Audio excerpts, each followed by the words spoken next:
Hello and welcome everybody to another episode of Soulcast Shoot the Shit. Everybody say aye or some faggoty bullshit.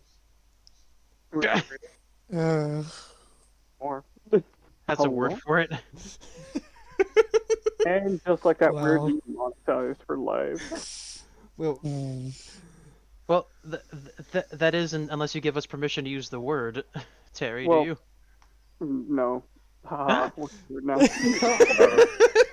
You fool! You didn't get my permission, boy.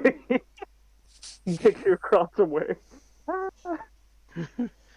but yeah, we have another batch of horror movies.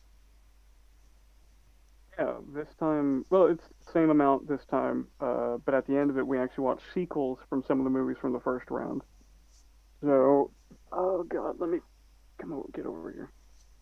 So, the first one in the list, I'm trying to find the list, what the fuck?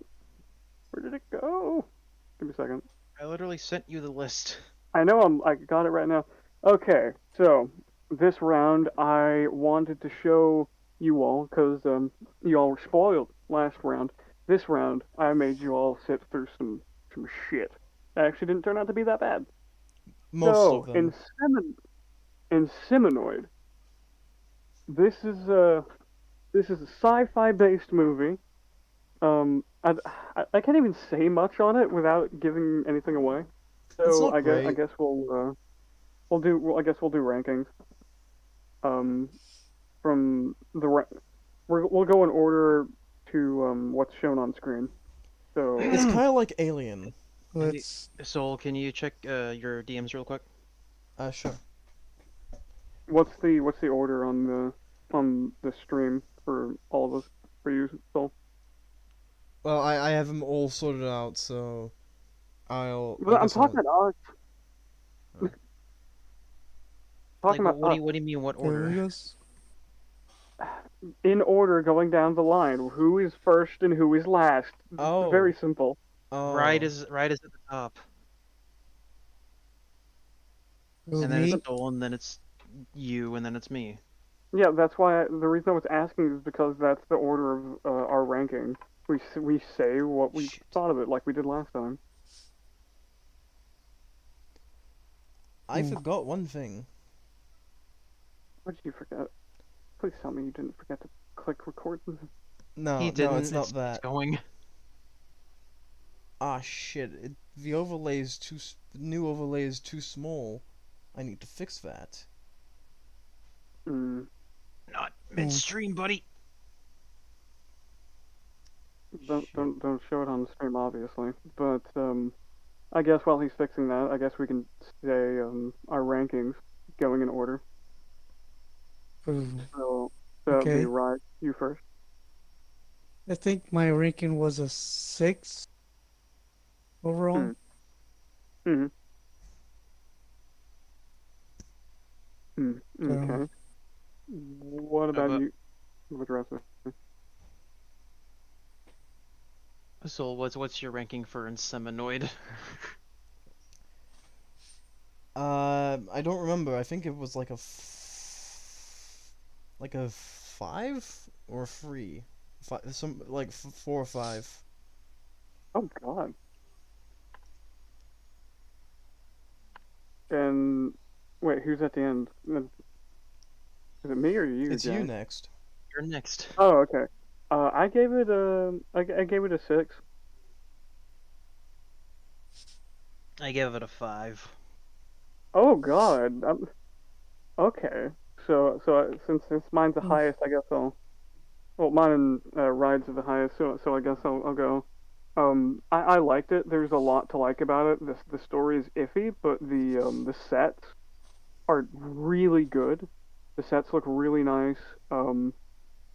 The acting in it for the villain, might as well say, that way we don't give anything away, is just top notch. It makes you actually feel like the actress is a psychopath. Mm. Little nerd knowledge for you people out there. Inseminoid is where So the person who made Five Nights at Freddy's actually used a scream from this for one of their animatronics. I just can't remember which one it was. I No, believe it it wa- was Freddy. it was the death scream for Five Nights at Freddy's 1. But it's a quick, like, it's like the first half second of the scream, but Yeah, in the loop. audio files it is the full scream. I believe it Yeah, was like I think it was mostly Freddy's or something. No, But it's just the base jump scare scream for alright, alright then, when you get caught by the animatronics. alright then. oh, okay. I thought it was a specific scream. No, Um, it's just the base FNAF 1 scream. yeah, but I actually I didn't expect it to be any good at first, but It the was acting was pretty okay, It started and out pretty good, but it went to shit later. it's funny that you mentioned that Toxic, because through the entire movie I was just like, why does this seem familiar? well, okay. Because I saw uh because I already knew that FNAF was from the FNAF scream was from a horror movie, but I just couldn't remember which one. But just something about Inseminate, I was like, why does this seem familiar? Why have I heard of this before? Hmm. Oh, wait, I Mm. remember now. Oh, I remember now. That one specific scene that I went off on. Uh, Which one was that?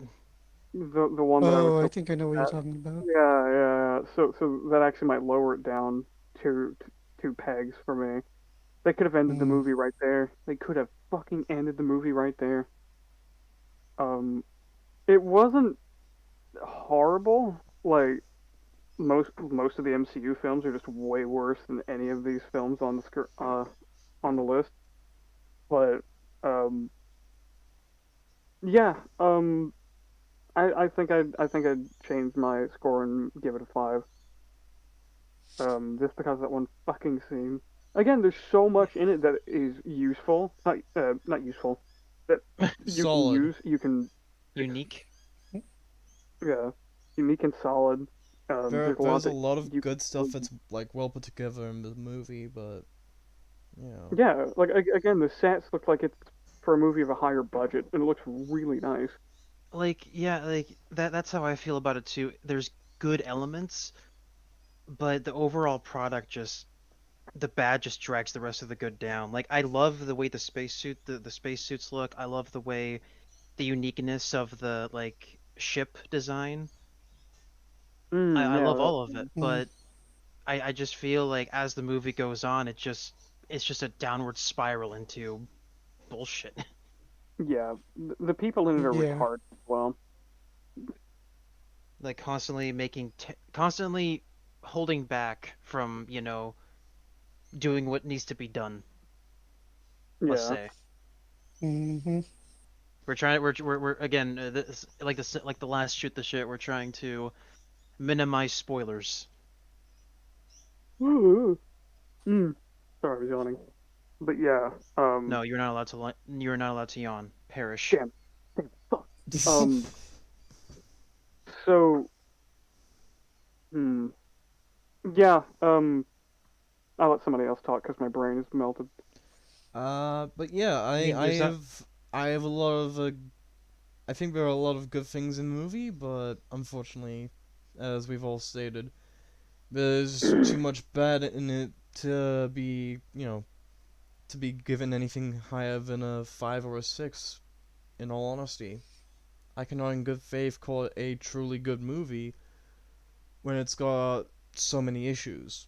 I can still wholeheartedly recommend it for its good aspects, but aside from that, there's not much to it that I can say is worth much.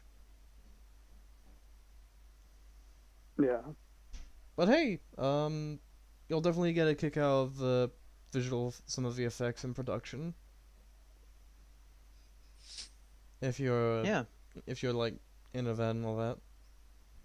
Yeah. If you like alien era kind of sci-fi tech stuff, like oh, you'll eat this up.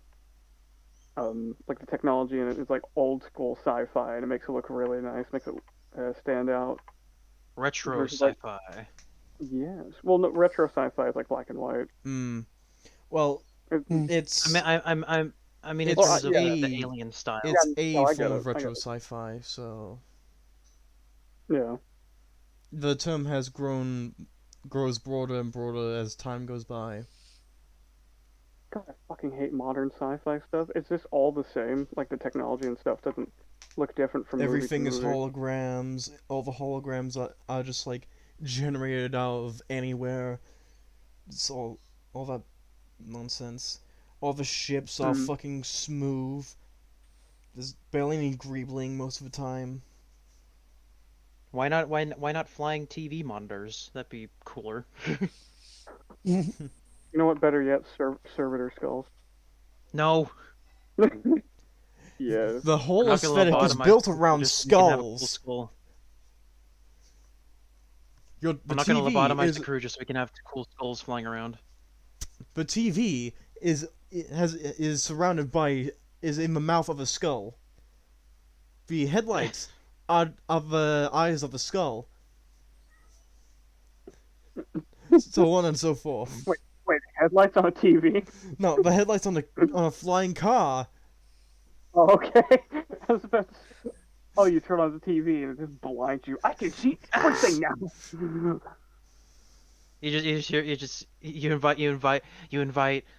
Uh you invite someone over and you're you know getting nice and comfy on the couch and then you Dude, put on your I just got sunglasses a new because TV.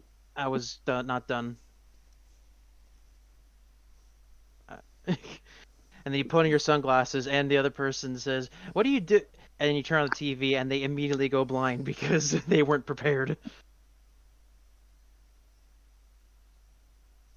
They don't understand the power. Tired of your parents walking in on you at the wrong time, introducing floodlights on your TV. It'll make your parents fucking blind. They'll never walk in on you again. Be sure to pick up your free set of UV resistant sunglasses.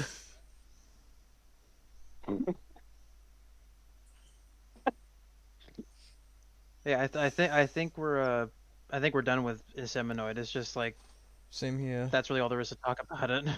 Yeah, Yeah. yeah. I still recommend it. Yeah. But fuck me, This Jack. next Like, movie. yeah. Okay, this one we actually almost just skipped it completely. It was so goddamn boring. It The was split. pretty shit. I gave it a 4. I gave Give it Um, a 3. two. To be honest though,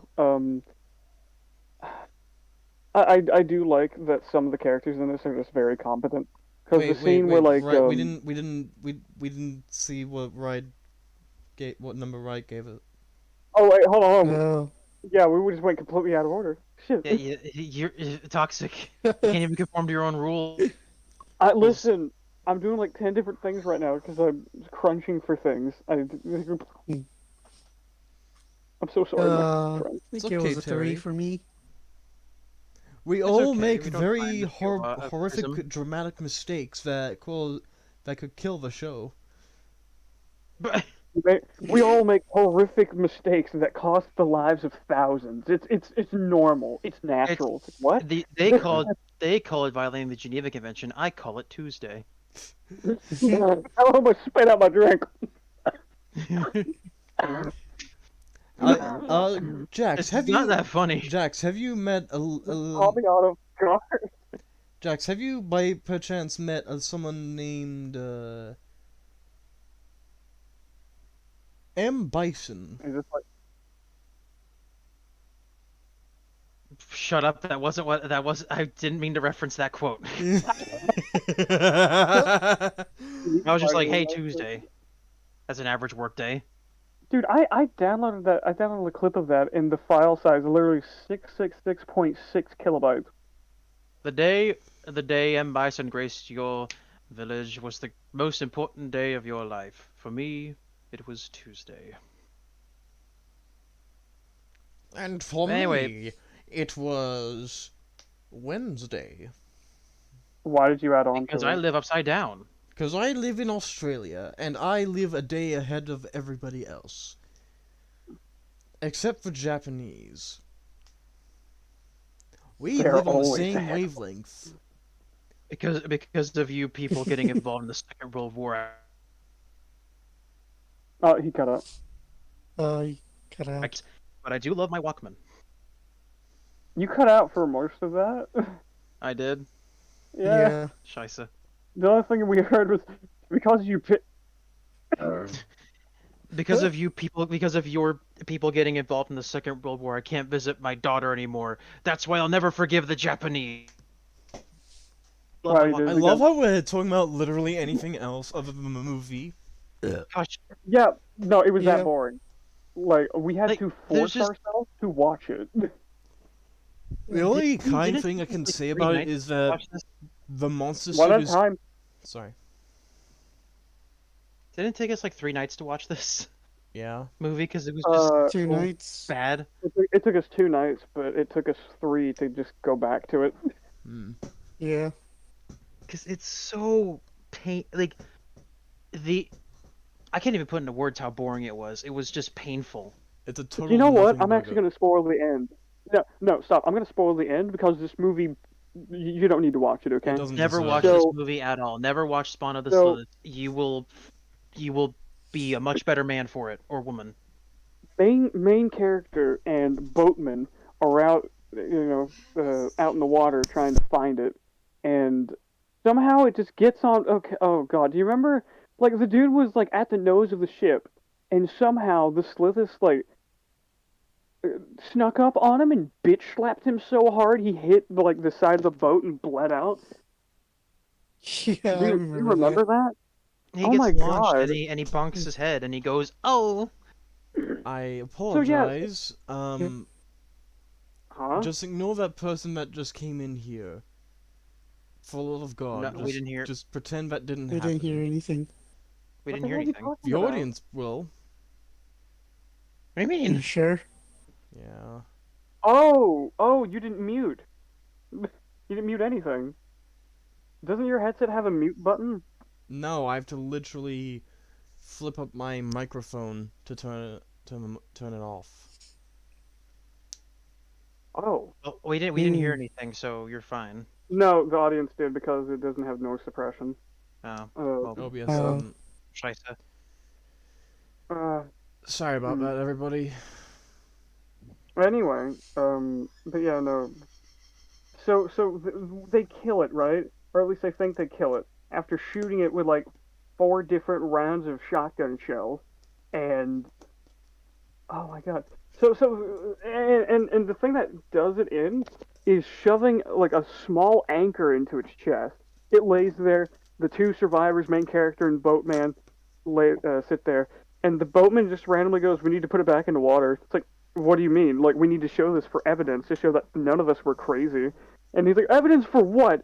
What, that 2 people are dead? It's like, yes! Yes, that's why we need the evidence! Evidence for crazy fish for man. what? It's like no, like a total of I think like 6 people are dead now, if not a few more.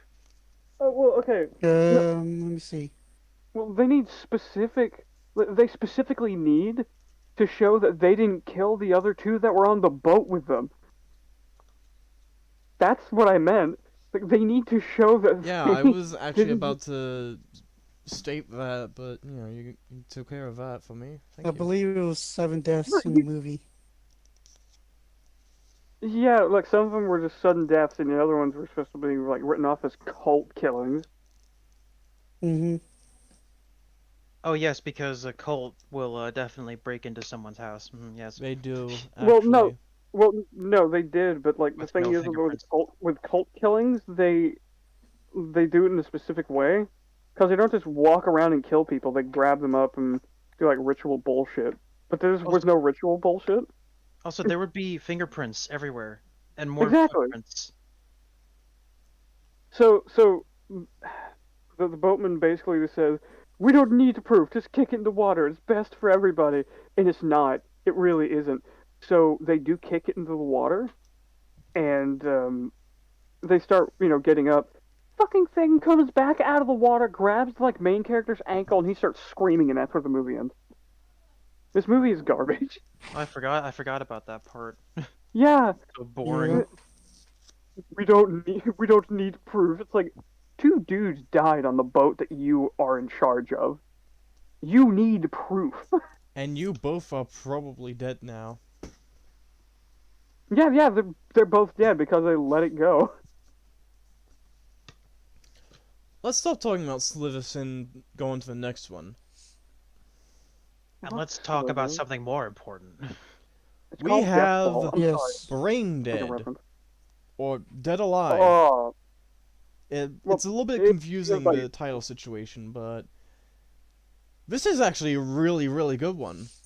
Well, I before that, let's actually give our think this is ratings. like a 10. Sorry, Before that, Ryan. let's give our There we ranking. go. We did it again. We did it again. Right, if you would. You, Yeah, Oh. 10. It was definitely 10, man. Best 10. movie out of the 3 we watched. Terry? 10. 10. I gave it a 10 as well. 10's All of us across the gave- board. All of us gave And- it 10. Now this one.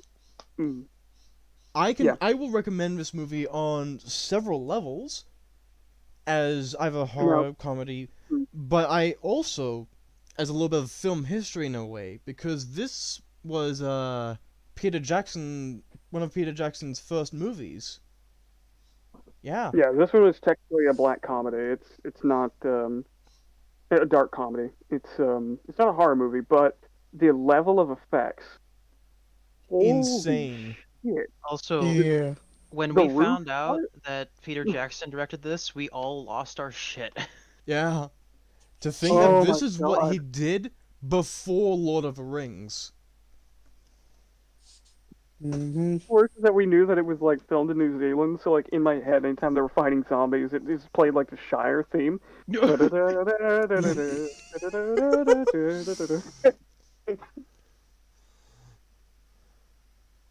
But Going to the Shire. Oh, his correction. I have to make a correction. He is a Sir Peter Jackson. Sir Peter Jackson. I was knighted, you cunts. Like, We're gonna get a cease and desist letter from Peter Jackson. It's gonna be like, you did not address Peter Jackson as Sir, as his royal Majesty, Sir Peter Jackson. off with their heads, they didn't give me my just dues. Well, after Brain Dead, he made a few more movies, including Okay. Obviously, he made. How the movie before opens he is made great. before he ended up making the Lord of the Rings trilogy. I mean, Yes, we're talking about one of them that he made. So let's stick to this one. I know. How the movie opens is fucking great because Oh, It's yeah. At it's first, his- we yeah. know it was a comedy. let's just say that King Kong wasn't his first visit to Skull Island. Okay, so just clarification, real quick. We haven't watched most, if not any of these. Okay, we haven't watched any of them. I think I've watched. Well, I think I'm the only one who's watched. Before Hellraiser 2. before we actually watched them for this stream. no, we're actually reviewing these without having seen them. They're all bullshit. Well, so I was getting to that. You didn't have to finish my sentence for me, Right. but yes. No, The reason why I I haven't watched chose these these movies. is I have no because- idea what Brain Dead is. Can you explain that to me? But yeah, that's the reason I chose them, is because a lot of, like, me nor any of these guys actually watched them, and I thought that would give it a better edge, and holy fucking shit, it did. Dude, this is, okay, no, We were God, so- I want to talk about Brain Dead so bad. But before we Yeah. continue, I want to say that after we finished Slithis, we were so just done. We almost didn't want to go on to Brain Dead. I almost didn't want to go on to Brain Dead anyway. Had to force ourselves, that way we could get an episode out. Yeah. Had to Yeah, force pretty much. ourselves. We were just like, oh Mm. no, last two were so bad. Is Brain Dead gonna be the same? And luckily, it wasn't. It was Mm. honestly one of the best movies I think I've ever seen. At first, we didn't even know it was a comedy, and the first half we thought was just like a bad movie until we started seeing like, oh, there's some stop motion shit going on in it, and we were just like, okay, this is quality. There's some quality in this. Well, because in the beginning it opens with some random researcher on Skull Island. Again, I give away too much, but yeah, he's just on Skull Island for no reason.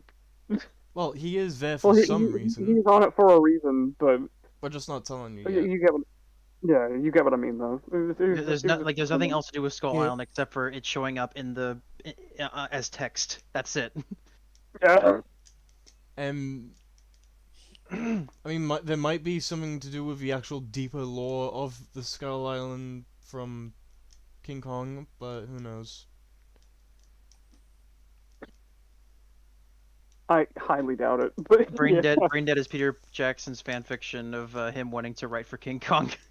I like Well, to Peter imagine that Jackson this did is a do a Kong prequel to. movie. I like to imagine that this is the continuity sequel to King Kong. Well, Peter Jackson's King Kong, that is. Well, Peter Jackson did do a King Kong. Yeah, I know. That's what I Later. mean. That's the joke. Oh. Oh. See, we can be funny too. See, I can be mentally deficient as well. But then the scientist guy gets chased. Hold by, on. We're not giving away any of the lore. Remember No, that. I know. I at least want to mention what happens No. to the researcher. No. Hilarious. No. Let them That's find because out for themselves. It's too good. We can really just talk about the priest. No. Ah, No. come on. Okay. Kid? Listen, Come listen, on. At least the priest. Listen. If you all want to cover Brain Dead later, at a later date on the show, we will do it 100%. Because this is a 10, so it needs to be covered. It deserves it. Okay. Okay. Is that fair? Okay. Yeah. You sound so defeated. But yeah, we're gonna cover it on the show. Well, we can't really talk about anything in it now. We just Well, got to move on to the next one. Yeah, that's the That's whole what we've point of been this doing. thing. Yeah, these are just recommendations, and we talk about if they're shit or not. That's the whole point. Yeah, but we at least talk about them a bit. Well, we don't give away anything. Mm. Well, the Slithus we did because it's just not worth it. Yeah. It's not worth it. Let us move on to the next one. Oh god, it's such a good fucking movie. Highly recommend. Like, watch it this year for Halloween. Hi, Lord, for the ass kick. We have Don't Go in the House. I feel Time no, wait, out. I can't speak on it. Right, you go first. Did we actually watch that one? Yeah, we did. Yeah, we did. Yeah, we did. I don't remember this one at all. How do you not? You were there. Are I you don't serious? know. Yes. How do you not remember this one? I I remember just this one don't. perfectly. I don't. Okay, somebody messaged me some of the plot points because like, oh, Jesus Christ, Give me I a don't remember sec. anything about this Give movie. me a sec. I'll do it. I remember all of them Mhm. except for this one. Mm. Like my brain is completely So I'll blank. give my rating. Yeah. Y'all do the rating. I think mine was a Oh! 7. Oh, I remember now. It's because like the title doesn't really match the movie itself. Well, it does, but it doesn't. But okay. Yeah. Yes, yeah, like yeah. a yes and no sort of thing. It's a little bit nondescript. Okay, I'm good. I'm back. We're good. Okay. Soul. What is your? I would give it like a 6.5, if not 7. I would. Yeah, I'd give it a 6. So I this isn't- I give it a. You're gonna just skip over my ranking. No, I'm sorry, I'm all over the place. Don't yell at me. I give it a 6. Mm, A solid 6. yeah. So the movie is seen through the eyes of basically the killer. Okay, so it's one of those kind of movies. Um, it was way better than we expected. At first, we thought it was going to be really bad. We thought that it was his acting, but no, he's just like that because of stuff that happens in the movie. Um, but God, it's another one I can't really say much on. Yeah, Um, it's pretty good. It's not good. It's not like great per se or bad. It's just It's not the type of It's movie just- that we have to say that's like, you need to watch this right now, or you're not a film buff. Nah, it's alright. or the opposite of that, where stay the fuck away from this movie because it's so shit. yeah, Like this it's movie's very middle of the road. yeah, But in a good way. Like, and if you like 70s horror movies, you need to watch this one. It's pretty good. Mm-hmm. yeah, it's just good. It's like there's not really much to say. It's just good. Yeah. Yeah. But yeah, moving on. And We got Without Warning. Well, Soul, you just said moving on without making sure everybody was done making their points. Oh. Sorry. Was everybody done with I was just gonna say that the actor in Don't Go in the House did a really good job of playing like a mentally scarred man. Is all I'll say. Yeah. He did a really good job. Yeah, very good job. Now, Without Warning! Oh no! Hold men! Oh, okay. They've come for us. We were actually very surprised because a while back we actually watched a fantasy movie called Hawk the Slayer, which. What did you guys think about that movie? We didn't actually talk about it much. I thought it was pretty good. I thought Hawk the Slay was really Yeah. good. No, I don't think I saw this one. You didn't. You were going to bed early that night. You were cringe. Yeah. Yeah, cringe. Imagine having a healthy sleeping Come on. schedule. God. How could being you? being a good member of society. Cringe. Helping a lady Anyway. across the street. Is that what's going to happen next? Have you fallen so low?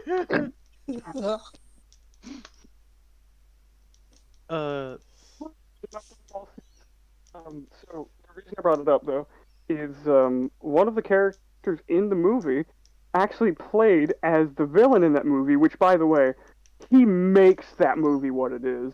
The villain, holy shit! Like he makes that movie so good. But we're not talking about that when we're talking about this one. He plays in it, and he is great. Hmm. Yeah, I'm sorry. That's all I wanted to get off my chest. And, Oh, and then he plays a pretty good supporting character in this movie. Okay. Yeah. So, let's give the ranking for this one. Ride. I didn't watch it, remember? No. He We're gave talking about the movie so that then he we gave it a actually 6. watched. He gave it a Uh, 10 out of 10. You said it 10 out of yourself. 10. That's what I Seven. say. Yeah, I'll give it like a 7, I'd say. 6 or 7. Wow, you went. Mhm.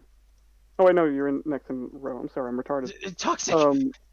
We're talking about Without Warning now. Yes. I was talking to him because he said he didn't see it. So wait, did you not see this one, or did you? Yes, I did you know. see Hawk the Slayer? We're supposed What? we're supposed to be talking which about one was Without it? Warning. Yeah. Yeah, I didn't see that one without warning. Oh, okay. I thought you were talking about Hawk the Slayer because when we said Hawk the Slayer, you said I didn't see that No. one. Okay. Okay, I was confused. It was I who was the mentally deficient on this day. So, I'd give it. It's one of those kind of cheesy sci-fi movies. You think it's gonna be this whole big thing, but it really isn't. I give it a 5. It's nowhere near scary. It's oh, actually no. That one scene where the girl wakes up again while they're in that cabin, that actually might give it another point, so it might be a 6. Because like did not see it coming at all. You didn't see it coming.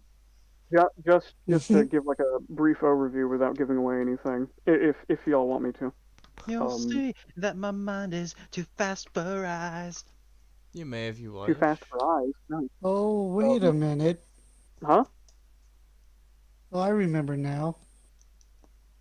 Hmm. I did see this one. Ah! Oh well. No. Okay, so uh, My, a bunch of teens go up and I didn't give my ranking. I thought you did. I No, you didn't. didn't. Oh, well, be faster. You gotta be quicker Wait. than that. I was letting you talk. I'm And, sorry. and letting you be like, okay, what's your ranking? But you were just like, well, then these group of kids. It's like, ah! Listen, we're all over the place. It's because we're excited for the next project that we're gonna do, which we're not gonna tell you all yet until it happens. So suck our dick. Right then, I give it a. I give it a 5. 5. You give it 2 5s? Oh my god. No, 50? 5? Oh. no, like it's not bad. It's just not good either. Like it's more middle for me. It's more middle of the road than Don't Go in the House.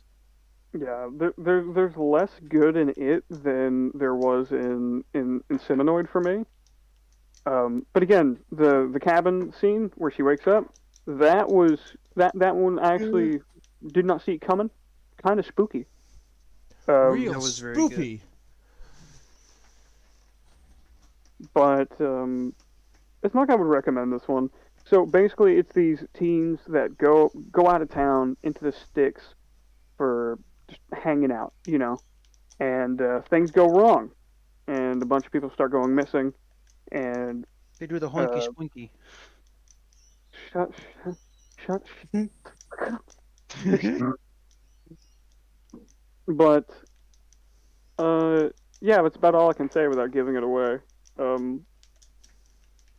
It's how long have we been recording? We've been recording Well, for only 37 37 minutes. minutes. Holy shit. So you know what? We can talk about one movie at the end in detail. Might as well say, look, let's get all the recommendations out of the way and Well, then we begin can to one talk of the about movies. the last, the the 7th and 8th one because you have some things to say Oh. about that toxic. I know about. Oh, fuck me, yeah, I do. Okay, so how about this for the new format? Let's get all the movies out of the way first, and then let's find one that we actually want to talk about. That way, we can get the rankings and shit and the recommendations out of the way first, and then we can talk about the films and stuff. And then Sounds good to that me. way people can go, nope, I'm gonna pause. I'm gonna go watch the movie, and then we're gonna come back. Something like that. Yeah, sounds good to me. Yeah. Yeah. So, Next up is Reanimator. No, we're not done with that one What did- without warning yet. yeah. Or are we done with that one? So, little bit of behind the scenes. We actually had to replace 2 movies. One of them was in Italian, and the other one we couldn't find. You wouldn't know the names of them anyway, so I'm not even gonna bring them up. No, unfortunately, I But- can't say I've watched this with the guys, but I'll Yeah. I'll watch it myself at a later time. So I'll let you So- guys so- have the floor with Reanimator. Yeah. So, did everybody get what they wanted to say out with that one? Deadly frisbees. That's it. Deadly flesh frisbee. Deadly frisbee. You monster Suck, frisbee. suck until there's nothing left. Oh my Oh my god. Suck 'em dry. Okay. So, Reanimator. yeah. So this one Yes. was actually a split decision. I literally just found one off the top of my head, and I was like, oh, Reanimator. Before we even get into the listings, when I first saw this, it was a while ago. I actually think I watched it with you guys, didn't I, Ryan? Was that one of the movies that we all watched? A long time ago? Yeah. I can't remember if I watched it Um, with you guys. No, we didn't watch this one. Oh yeah, so we watched Alien, Maniac Cop, and Evil Dead, right? Yeah, in Hellraising. Oh yeah, Hellraiser one. Um, God, how long ago was that? What, like 4, maybe 5 years ago? Yeah. God damn. But Um, but huh? what Yeah. surprised me when when because sometimes it'll be either me or Soul hosting it, and this time I did, and I was like, and when I was looking for the movie, and I found it. Apparently, this was based off of one of H.P. Lovecraft's stories. Really now? Oh yeah, we never looked into that. Originally, I No, I remember looked this it up, movie and it being better. is. It is just straight up based off of one of his stories. Yeah. Hmm. Originally, I remember this movie being better, but I guess since I've gotten the I don't want to say red pill because that sounds cringe, but ever since I started watching movies a lot more mindfully, it just got worse. Um, so I guess rankings, gentlemen. Right. 6. For Reanimator, what is the ranking, boys? I'm sorry, I'm stretching. Well, it's your turn now. Okay. So, um, I think I would give it just because of quite a few things in it. On a second rewatch, probably a I want to say 5, maybe 6. Because like there's a lot of stuff I just didn't notice on the first watch, and a lot of things that I would just turn my brain. I was like, oh, it's a it's a shitty old horror movie. Who cares? But now I'm just like, oh well, that doesn't matter. It still should be good. So yeah, big big issues.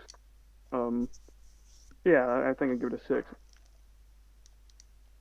I give it a 7. Oh, Oh. oh, contention. Oh my god, my nipples are rigid. Tell me now. Tell me more.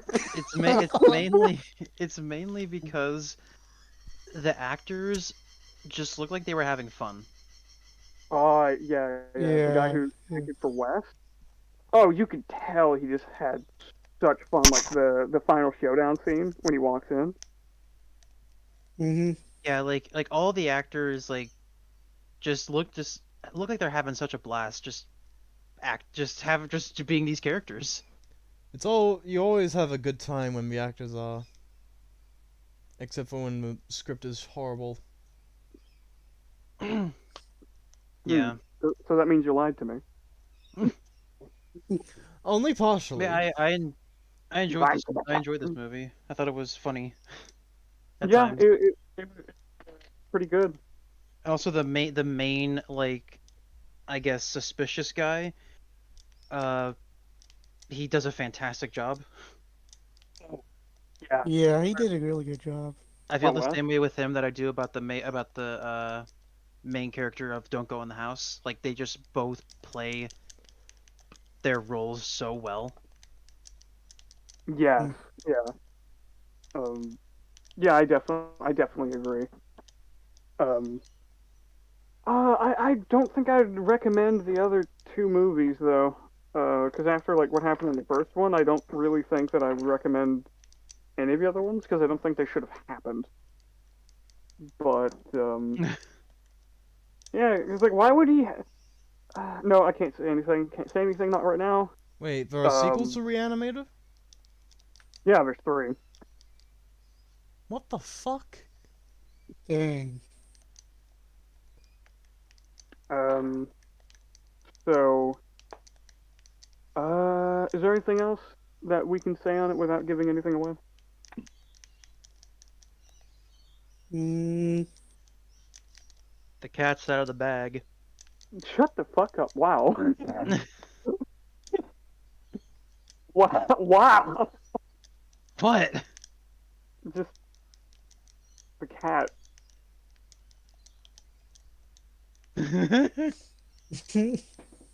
Do you see Ride's do you ever see Ride's profile pic? That's all that's left of it. That's all that's left of it now. What?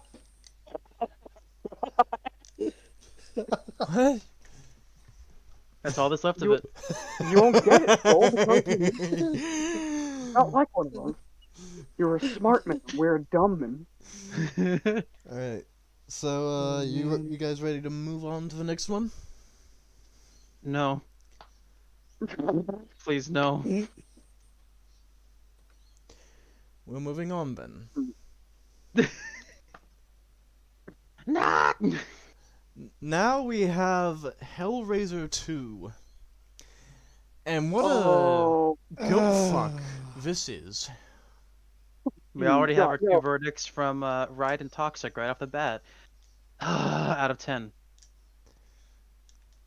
It's Right, if you it's will. I guess I'll just stick with even and give it a 5.5. I That's a bit high, no. but sure. I'm Anyone think too high? What's yours, Yeah. Soul? But no, that's his opinion. Let him have it. I'm I don't giving know, it a 3? 3. I'm giving it a 3. I give it a 1. I wouldn't. Ooh, Like, nice. so the movie. Oh God, you know what? I can't. I can't. You know what? Let's wait to talk about it at the end, cause I have a lot to fucking say. Let's just wait. Let us Should just we wait. leave Scanners 2 to be at the end as well? Um, Because you I have a don't lot of hate. things to say about that I too. don't hate Scanners 2 as much as I do Hellraiser 2, because with Scanners 2 they didn't retcon anything. They just added shit on that we just didn't see, Yeah. which is Although, you really couldn't dumb. exactly get back the old actors because the movie was made literally 10 years after the first one, so. Well, I mean, you could easily get the actors back, but it depends on if all of them are alive still. It will also But probably depend Then on the budget as well, so, you know. I guess we'll move on from Hellraiser 2 and go to talk about Scanners 2. We'll come back to Hellraiser 2. Yeah, hmm, we got Scanners to the New Order. Not a fan, I have to say. rankings, There is some stuff I like, but not much. rankings, boys. What are they?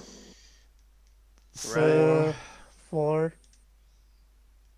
Soul, you went out of order, you piece of shit. But Sorry. no, you're not, liar. Oh, that Cringe. cringe. Fringe. But I think I'd give it. Fuck it. I'm gonna give it a 5 just because it did actually introduce new things into the universe, which makes sense because of who they're connected to.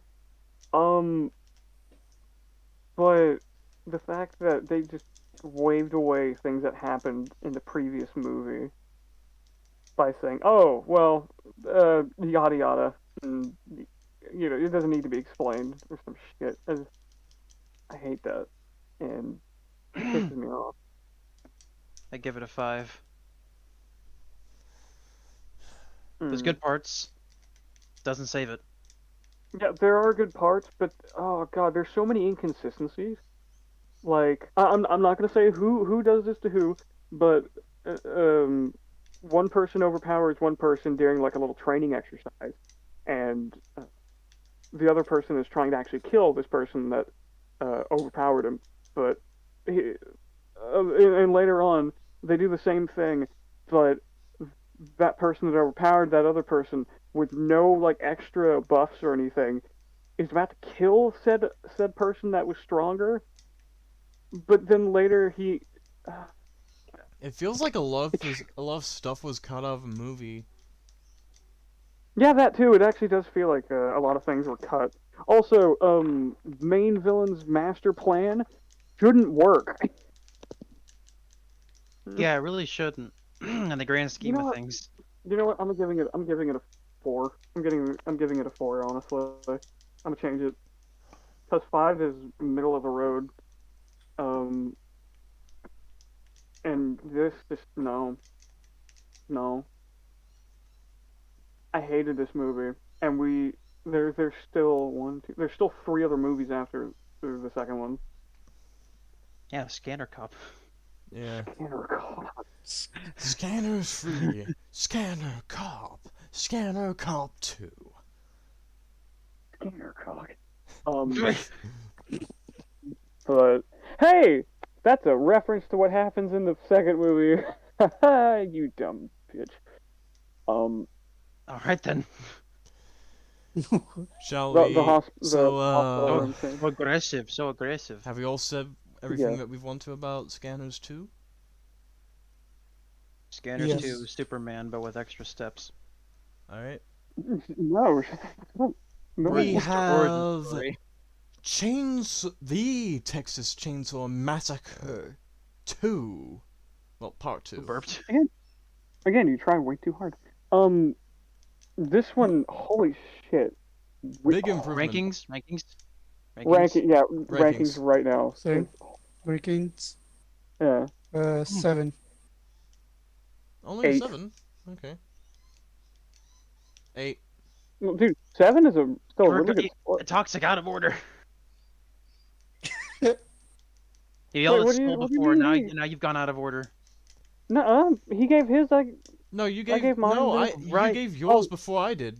Oh, I got this. I'm the retarded. Toxic, Toxic, you keep Hey, telling it- Soul to it- slow down. It's about time that you slow down. It's No, no big never. deal, man. Never. Cool, cringe, cope, seethe, and mold. I refuse. I give it a solid 8. It surprised me. I was expecting it to be just as bad as the first one. The first one wasn't that bad. Yeah.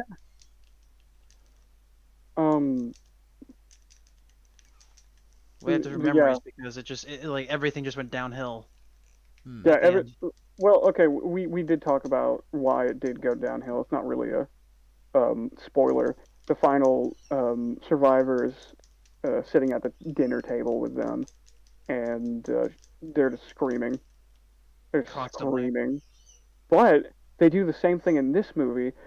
But in this one, it makes way more sense because of the scene. It has more context behind it too. Well, no, not really. There's I not mean, a build lot of. up. Well, yeah, build up.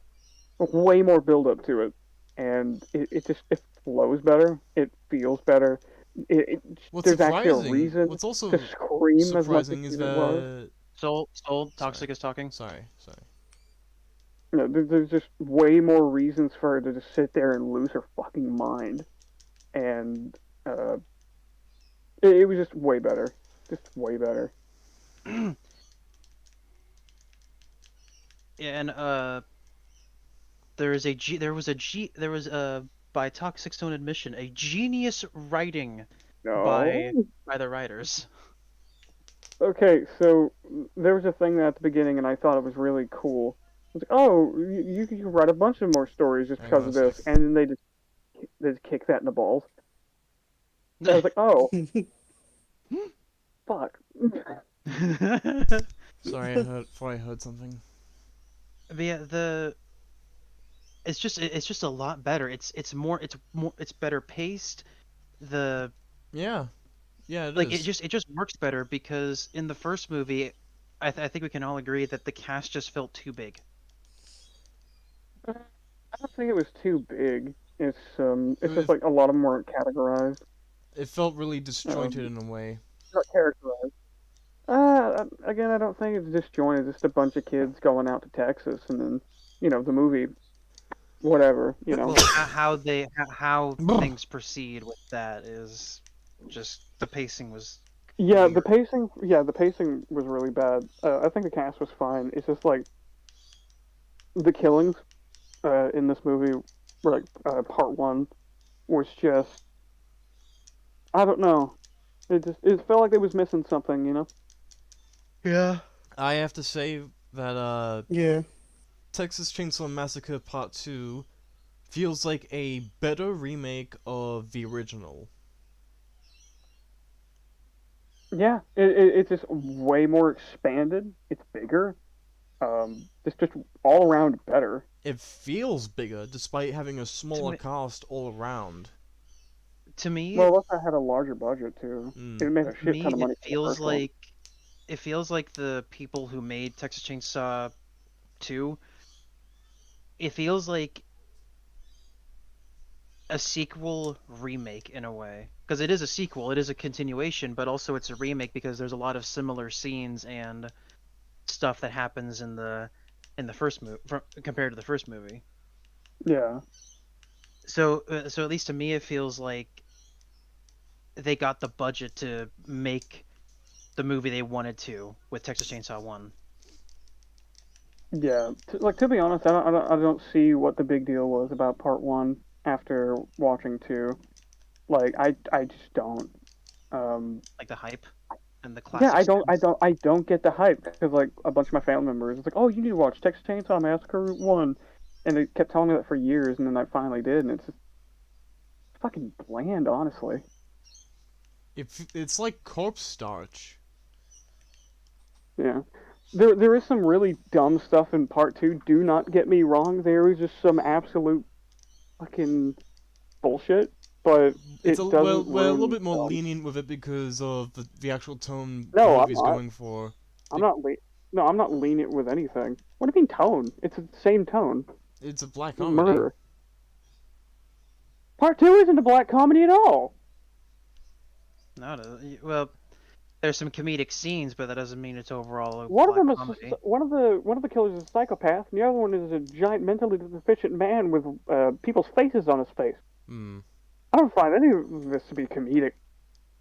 Um, A but lot, no, I'm not. a lot of the I scenes don't in the even movie think he are was funny in though.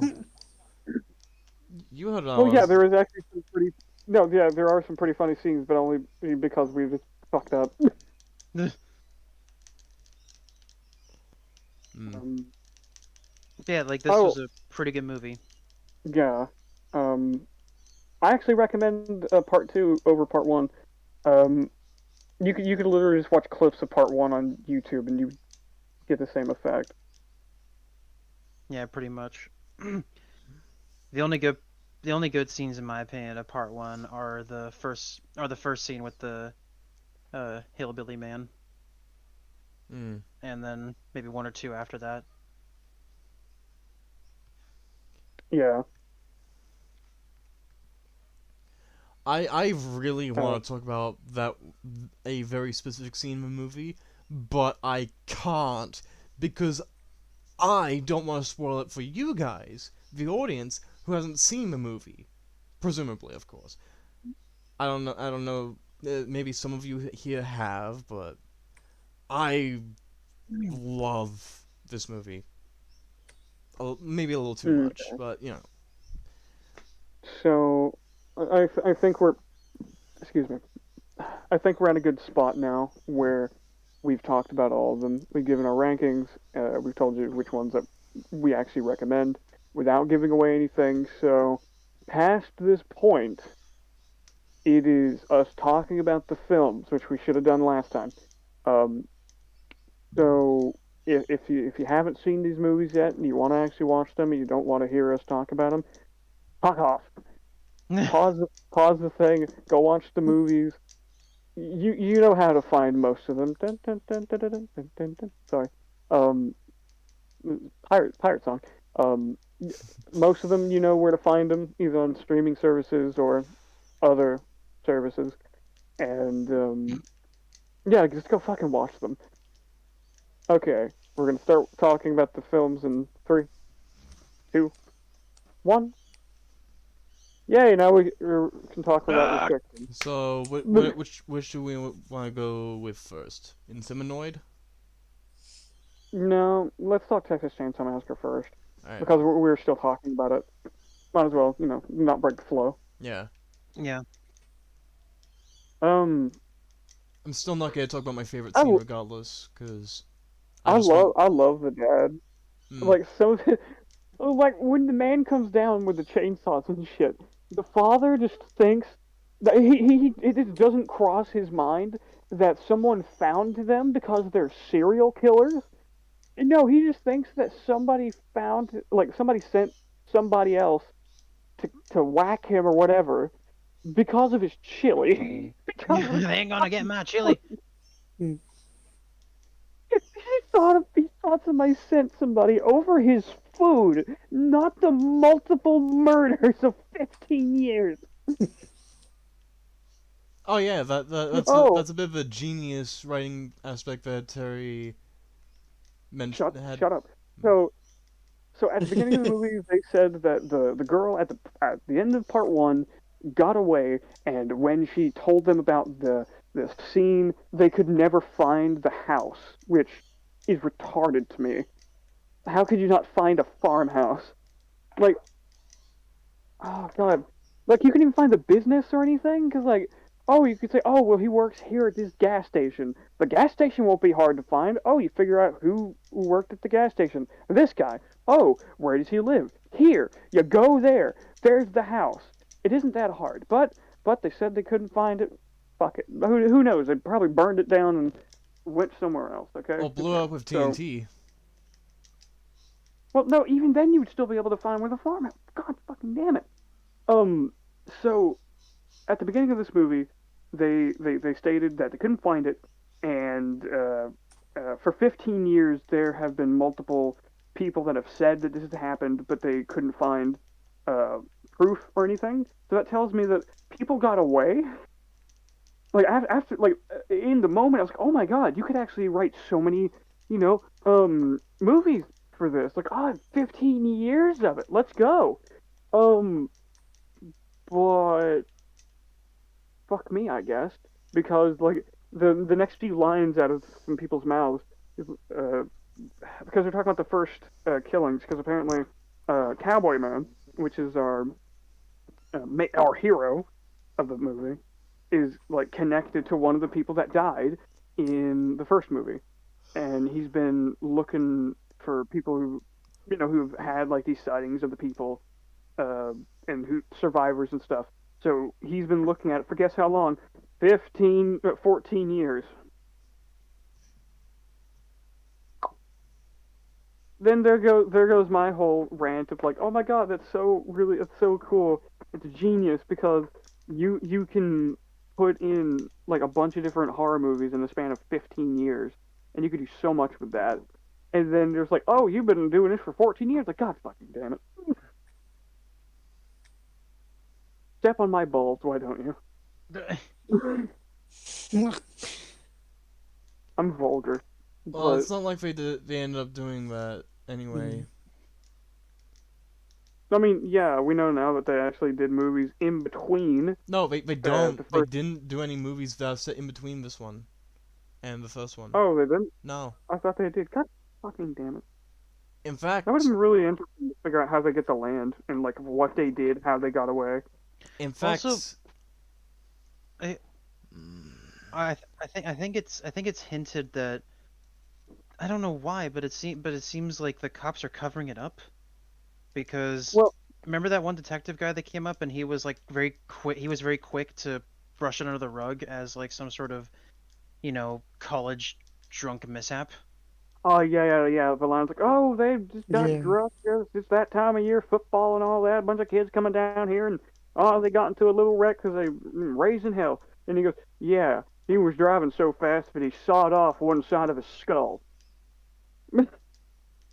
Like he was like it seems like the police are covering it up for some reason. It's Yeah, like the cop- insinuated.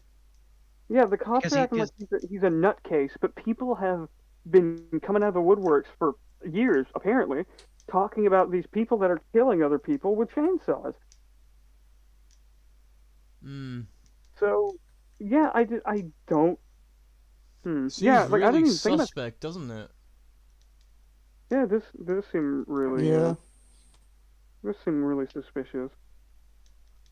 Because again, the cop was very quick to try to brush it under the rug before he even got the full story. Yeah, like he didn't even see the cars or the bodies. He's like, "Oh, you're here. Oh, you don't know what's going on." He's like, "Fucker!" I looked at the body, and he's like, "Oh shit." Because I also remember how his face looked. Like at Yeah. like he looked like he looked like in his head he was saying, "Ah, shit." Here we go Oh, again. dude, like- it's That gonna be a no, long that episode. like oh shit, it's gonna get out now or something like that. Well- like that's the face he has.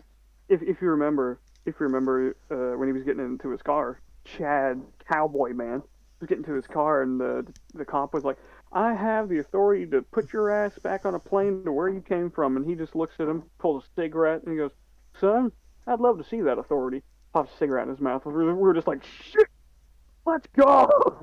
Well, Yes. I love to see that authority, and then the detective guy just stands there and like looks around for a minute, and he's like, "That's what I thought," and then he drives off. Then Chad, a cowboy man, drives off. Yeah, we learned that he's not afraid to die, um, to try to find the truth. Not anymore. Which is kind of neat. There's a fucking Wait, motorcycle nearby. why did he say brother? Because like, what about your sister? Because the crippled dude. Yes, by the way, I'm gonna jump to this real quick. So we know that because it said the killing of his brother happened in another part of Texas, right? It happened in another part of Texas. Right.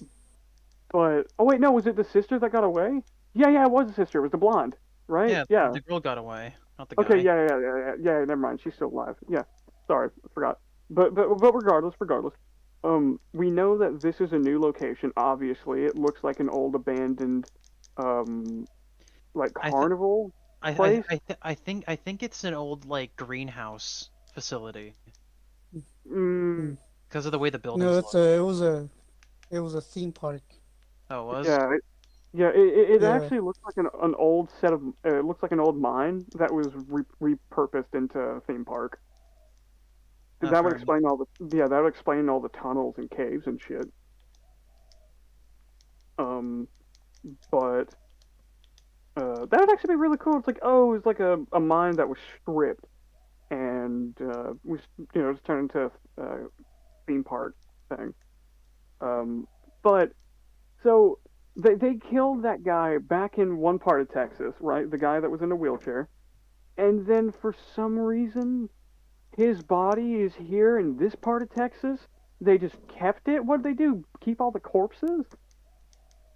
Like, did they just load them up in the back of the truck and then drive away? I mean, it's possible Like, that it we was know that. another Toxic. that this is the body of another person that you know is No, also no, it's disabled. not. No, He's holding, toxic. he's holding the same flashlight. Toxic. You're asking that question in relation to a bunch of serial killers who use people's bodies to make furniture. Well, okay, but why didn't they do that for him? They just kept him in his wheelchair, holding the same flashlight, sitting in the same position he got chopped up in, and he's just sitting there in the random part of their little cave system. I'm sorry, that's stupid. It's one thing if you had his wheelchair and his wheelchair And are like you just forgetting that the certain two way. brothers are retarded? Hmm. Yes, yes, that is true. But again, like that doesn't explain why would you bring this one specific body? Is it just to show us that he has a connection? Again, like you could do it better with just like, oh, that was his wheelchair, but then again, you would have to try to make his wheelchair look like customized or different Or in some way. distinct. Yeah, distinct. You'd have to make it look a specific way. Um, Also, in the first movie, I completely forgot about this. They actually went around and robbed graves for corpses. What? Which, yeah, in the first movie, like that's why they're there originally, because they think that their grandpa's grave got robbed in part Yeesh. one. Yeah. Um, ow, my ankle. Um, but but yeah, um, the set for this thing immaculate. Oh my god. I have no idea what these Wait, I guys are just doing noticed for this. money. Hmm? Hmm? What's up? Leatherface is wearing the wheelchair guy's face. He has his hair. Yes. Well, it might be No, someone else. I'm not saying that in relation to the wheelchair thing. I just think it's cool. Well, okay, he's been dead for 15 years. That face should have rotted away by now. Well, That's maybe not his face, but he's got his hair. Hair doesn't rot. no. Mm. Hmm. it might be his, it might not be. If it is his, that's cool. But like, Well, if I, not his I, face, I then would, at the very least his hair. yeah. Like if they show us later on in another movie that he has like a way to cure and keep intact these Well, that's faces, what like they some kind of way to keep them around, then yeah, I'll buy it. But they I they, don't they call know. him Leatherface, meaning that the skin has been tanned and like you know That's true. cured and all that, so Yeah. it's preserved. Yeah. I don't know. I would just like to see the process, I guess. Um, Yes, I want to see a man's face get torn off and then turned into a suit. yes. So, um, they're cannibals. They specifically cook up uh, the people that they kill, and their dad sells the meat in the chili that he makes, and he goes on the road and sells it to people. And apparently, he makes a killing around football season because he goes off about saying, "Oh, I love this town. The people know prime meat. I love this town. This time of year. Bunch of students and shit coming around buying my product. I love this town." And so apparently, like this man makes a killing. Huh? So I mean, I'm guessing that's how he. I'm guessing that's how he keeps the lights on at this place because it has to run on a generator. It has to. There's way too much like electricity going through that place for it to be on the grid.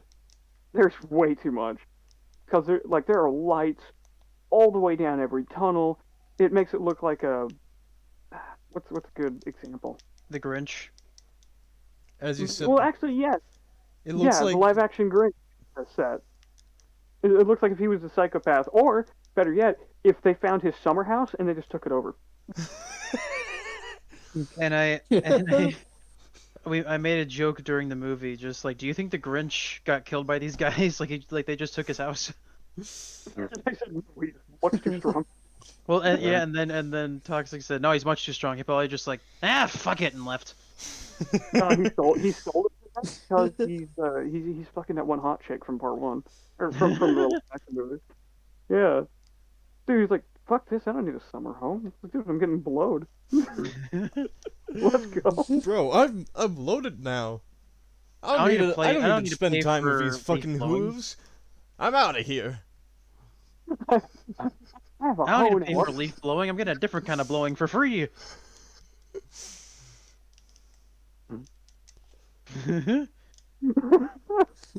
I don't need these who's. I got myself a hoe now.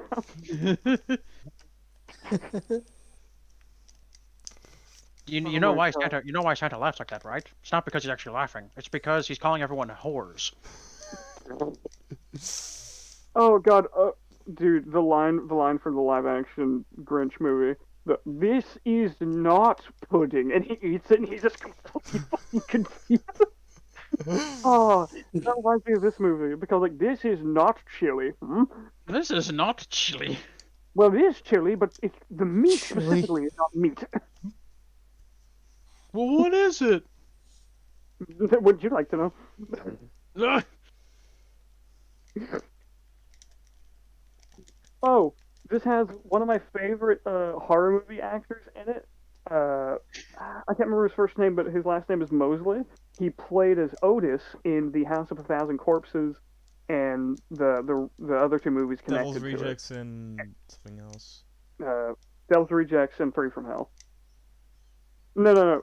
It goes House of a Thousand Corpses, Three from Hell, and then The Devil's Rejects. Which I actually hated The Devil's Rejects. I hated the third movie. I don't know. We might cover them at some point, or I'll cover them myself. Mm. Actually, I hated part two as well. Like, I'm sorry, this is a small tangent. That movie set up so much cool shit. It should not have had a sequel, because in the sequel, the house gets raided and they have to run. But all the people that were like in the lower parts of the property are just never shown again. It's like, oh well, we found so many people. It's like, I'm sorry, what number was that? Because it shows that they found like the underground area, right? It shows that they found that area, but they just don't say that they arrested any of the other people. Like, dude, there were like 40 people in this movie. Are you showing? Dude, one of the main, like, the guy that they were looking for in part one, he's arrested, but it's in a deleted scene. Why would you delete that scene? Like, the entire movie, I thought, what the fuck? Where is he? Like, where's the whole, like, guy that they were, like, going there in the first place to find? And they just don't talk about him.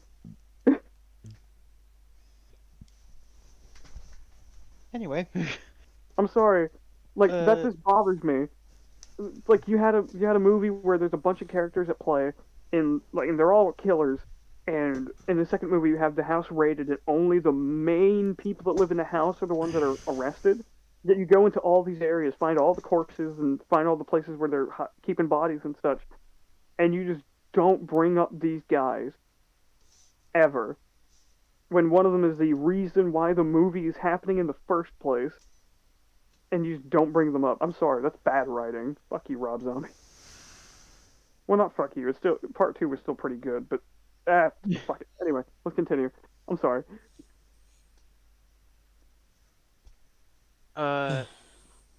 I will say that the last scene of the movie of part two did a better job than part one. Oh yeah, she lost her mind. I like it a lot. Like it's really good. Yeah.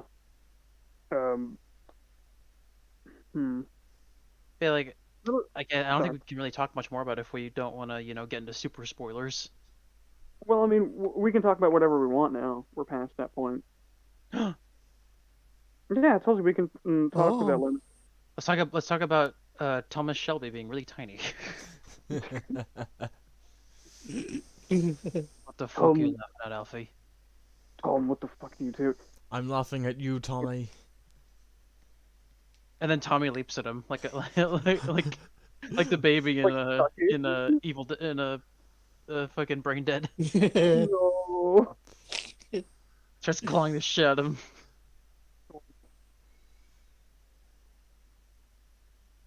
That be a lesson to never laugh at me. You understand? Mm. But you're so small in stature, Tommy. It's hilarious. I got hurt. You're so small in stature. It's a great word. Funny. Hey, words funny. Word funny. We are retarded. Look at this. Yeah, this movie was just infinitely better than the first one, and I'm so glad that it wasn't worse. Dude, the guy with the plate almost died in like the in his first scene. Yeah. Leatherface just comes out of nowhere and almost No, he like, doesn't come out of killed nowhere. him. He comes out of the wall. Oh yeah. Like. No, he doesn't. Yeah, he He's does. in the room with the records. Oh he's yeah, just my standing bad, in my there. bad, my bad. Yeah, he breaks through the door. He breaks into he does the thing later in that scene.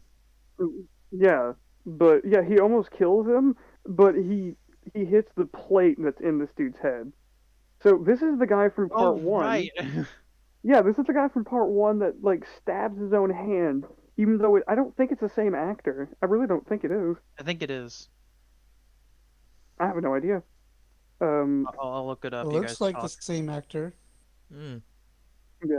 Well, he sounds completely different. Is the thing. Well, it's been I 15 don't years. know. Like a different accent. Maybe, but yeah, no, he's way better in this one. I mean, he's still really fucking annoying. But I don't know. I still like him. He's annoying in an endearing way. Sorry, can I bring up Define endearing. can I bring up the thing that we found out last night after we watched it? So when we were looking up how many Texas Chainsaw Massacre movies there were, we found out that there was one that's coming out this year. It's already out. Okay, well, it's already out. It's on Netflix, and the trailer has the original girl from the first movie. She's old now. She carries a shotgun, and she's finally like like sane, because in the second movie it says that she went nuts, catatonic, doesn't talk or anything anymore. But um, it shows that she had the picture from the first movie, because when the crazy guy gets into the van in the first movie, he takes a picture of everybody and asks for money, and they say no, and they even point out like it's a bad photo, it's out of frame, out of focus. So you know what he does? He sits there, breaks like what was it, like a shotgun shell or some. Well, anyway, whatever he does, he puts I powder on think it it. was just Like, gunpowder. yeah, lights it on fire, but puts it in a tinfoil thing. Lights it on fire, just wraps it up and puts it away in this like weird pelt pocket thing. So it's gone. It was set on fire and it is gone. Why does she have it? I hate that. Oh, one specific thing was destroyed, but in like a sequel later on, they have it. It's like, no, it's Okay. gone. I figured it out. The, Yeah. the metal plate guy is the twin brother of the hitchhiker from part one. Ah, okay. Oh. So wait, are we? Hold on. Can you actually find information on that character? Was he actually in Vietnam? I think, hold on. Yeah, he Yeah, was yeah. Vietnam War. According to the director, Tobe Hooper, Chop Top was on his tour of duty in Vietnam at the time of the first film in 1973. It is there where he receives a grizzly head injury owing to a lucky, very bad word for Asian people, with a machete. Oh. The wound was mended with a metal plate that's been grafted into his scalp, leaving him mostly bald, save for a few scattered strands of long hair. Okay, so hold on. What happened to the brother then? Remember the hitchhiker got ran over by the truck? Oh yeah, he did, didn't he? Yeah, yeah, I remember Well, now. Yeah, he I did thought that get they were the same person, and that like they just stitched him back together and gave him a metal plate. injured. Oh. That's what I thought. I do Yeah. like it when directors give their characters some sort of innate history that is not explicitly stated in the movie, but is It's there. hinted or mentioned. Yeah. I just wish there was like more readily available like information in the movie. Like we don't need it like explained to us. But It's yeah. I'm fine with Uh, it being like an ancillary material and stuff like that. Yeah. Oh, so originally, Chop Top was supposed to be the hitchhiker from part one, but during production, that changed to him being his twin brother.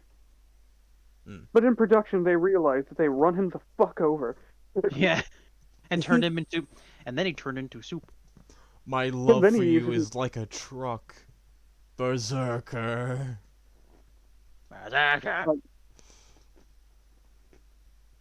Now he's road soup. There's actually one. No. After that, after the credits, the father comes out. No, my son, and then he's freaking out, and then he's like, "Well, waste not, want not," and he starts scooping it up and just turns it into the next meal. Oh god, yeah. I'm gonna talk about the dad real quick. So in the first movie, he really confused me. So it's the final scene where they're at the table, or one of the final scenes. Second to final scene. Where they're at the table and they're just laughing randomly, and then they're arguing, and then they're laughing. And then he's like, "I'll just get it over with. I didn't have the stomach for killing." And but he's like, "Get it over with." And he looks like somber, like he hates that it's happening. But then looks at her and it's like, "Oh, you're gonna be killed by Grandpa." And then Grandpa's the greatest serial killer to ever live. And he just starts saying it with a smile on his face. And then he starts cheering on his grandfather to kill her. But he was somber and upset when he was telling. I'm just gonna call him Roadkill. Roadkill. The hitchhiker or hitchhiker. Well, no, now he's Roadkill. Well, Yeah, he's but he's a definitely hitchhiker, too. roadkill. No, He just didn't hitchhike he's now properly, Soup. and he got run over. His name is Soup. Soup. His name Road is Soup. Nah, just Soup. Soup. You can call me Sue. Soup kill. But yeah, um, and then you get that really bad scene of the grandfather trying to kill her, and then she gets away. Oh yeah, the grandfather's a lot better in this too, by the way. But Oh yeah, we'll the continue. grandfather finally hits the nail on the head. it, Do you it, think? Do you think the grandfather's the reason Pinhead was created? Probably. I'll be right back. Um, but yeah, now in this one he's okay with the killings because that's how he makes his business. I th- I think they retconned it because they realized it was stupid. Yeah, because like it's one thing if he's like a split personality disorder or something like that. Uh, but yeah. Also, doesn't like feeding people other people make them go crazy? No, that's specifically with the brain. Oh, Apparently everything else in the human body is safe to eat, except for the brain. The brain like gives you, funnily enough, brain parasites, and you just lose your fucking mind. how the fuck does that make sense? I don't know, but that's them's the breaks. It's been tested by Them's one the guy who made a brain. documentary about it. Ooh. Them's the brains. Shut up. But so yeah, I think I've said all I want to say. On this movie, it's really good. Go watch it. Um, the sets are great. It's just so much better. It's because like when that chick is screaming this time, she's surrounded by like a small cave of corpses. Well, also, I'm pretty sure from her perspective, like everything's kind of blurry, so she can't properly see, and she's just seeing like all this horrific stuff because her vision hasn't readjusted yet after getting conked in the head. Well, no. She wasn't con. Oh yeah. No, never mind. She was conked in the head. Never mind. But yeah, I mean no, that it's just adds like the worst, that's but not the she only knows reason, it. but she's probably just out of it and just like, oh my gosh, what the fuck is going on? Yeah. Mm. But yeah, I definitely give it a good score. I'm not giving it a 10. I'm giving it like a 7. Well, yeah, it doesn't have the priest. Um, You really want to talk I, about it, don't you? No, I'll kick I'm off just for the saying that. Lord. I Lord asked for the kick. So, gentlemen, if you don't mind, if y'all don't have anything else to say, I want to get to the worst one on this list. Oh no. Duck and cover, folks. Duck Oh, and cover. Duck So, and cover. wait, oh, it still has to change the thing, doesn't he? Oh right. Banner? is there is there anything else He's- y'all would like to add to? Hold on, check the stream. Make sure that there's no audio that is coming out of his mic Hold on. onto the stream. Give me a second. I did give you a second. Your second passed. Don't you turn that back on me, you Second son of a late. bitch. You're a second too late. Okay, no, there's no audio coming through his end. He's Okay. fine. Okay. Okay. So, but yeah, no, I said all I can say. Dude, I got candy corn because I love candy corn. I got a really bad batch. This one just tastes wrong. Oh, I was Like- I was looking for like art. I was just like looking through for information on this movie, and when I was looking for, I saw like a comment on this one thread that was just like, why was Chop Top using a like burning himself with that uh hanger to I'm itch back. himself? And it's like, bruh, that steel plate is probably super itchy to him. Yeah. I wouldn't be surprised, and the only way to like properly get it to stop itching is to have something have something heated. I thought it was Yeah. literally just scratching at his fucking scalp, and removing bits of it and just snacking on that. I mean, he was, Yeah. but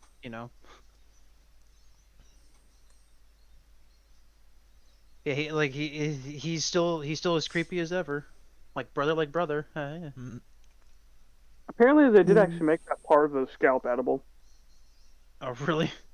Yeah, but he was Oh, actually really? part of it. Yeah, it was candy. That one specific part around the plate. Tastes like Skittles. I taste the rainbow. So, Soul, Hmm. did you want to say anything about the movie before we move on to Hellraiser? There Oh is a no. very, very special scene. I'm not gonna tell you about it, but you'll know it when you see it in this movie. Okay. Mm. Switch it So, over, Soul, and get ready. Duck and cover. Hellraiser 2. Hellraiser 2 is a goddamn abomination. I fucking hate it. So, at the end of part 1, the house is burned to the ground. Okay? The box is put in a fire, and it is retrieved by a demon. And the reason why I'm bringing this part up, the house is destroyed. Kirsty and the boyfriend are conscious fully. They stand there and they watch the demon fly into the night. And at the very end of the movie, you hear, "What is What's your your pleasure?" pleasure? So that's where the movie ends. Part 1. Okay. Part 2 opens up with Kirsty in a fucking mental asylum, and a detective sitting there going, "Hey, you're finally awake. You can finally tell us what happened." So, She's you're like, finally "What? awake. You were trying to get across the border just like us. She's like, "Where's my boyfriend?"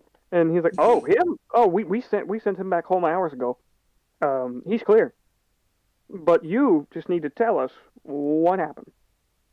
And then it cuts away to the fucking house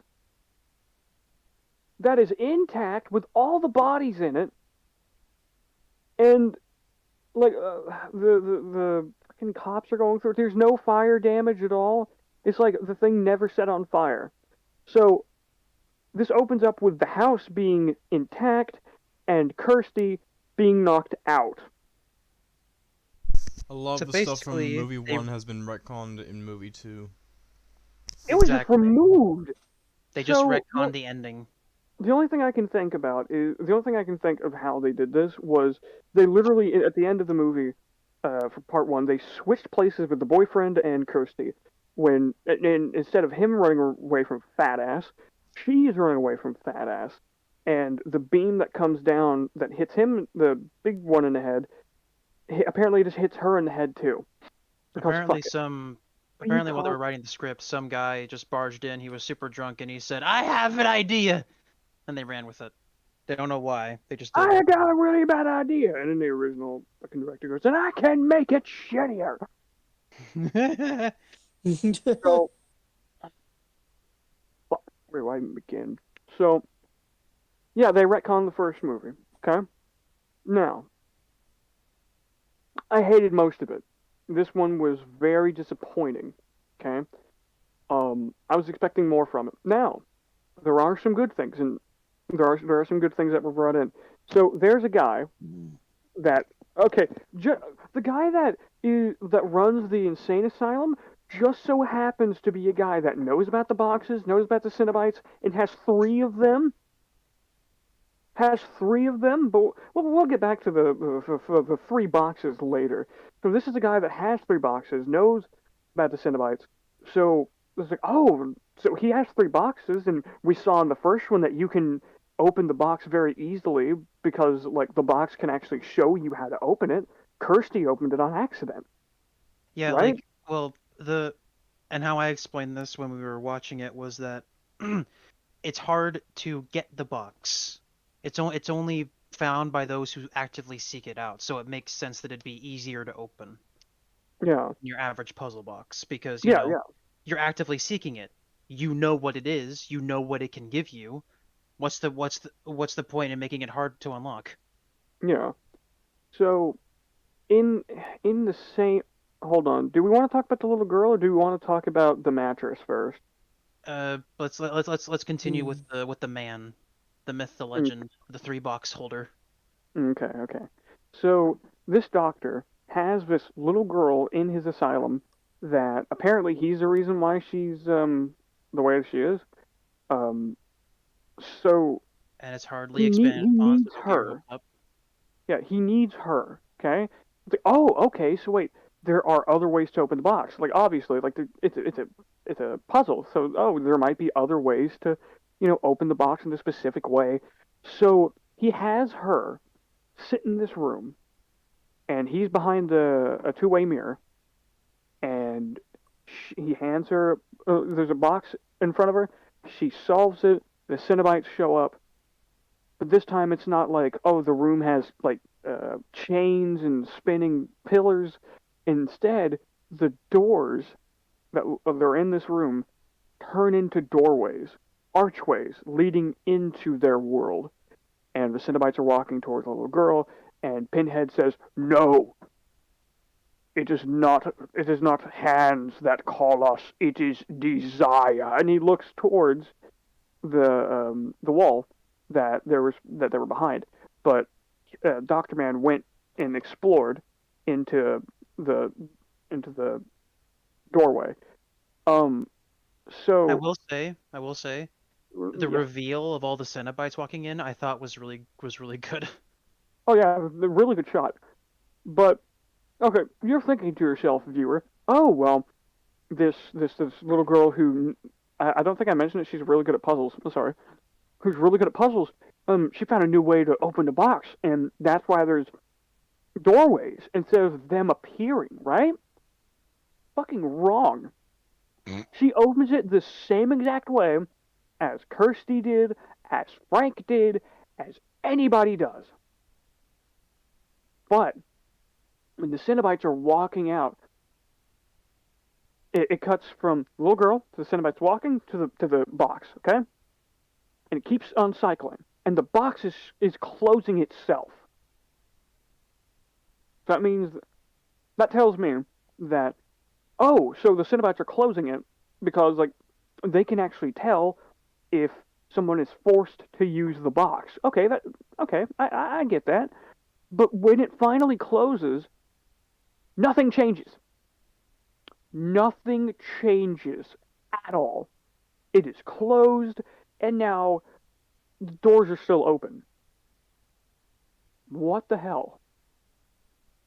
Why?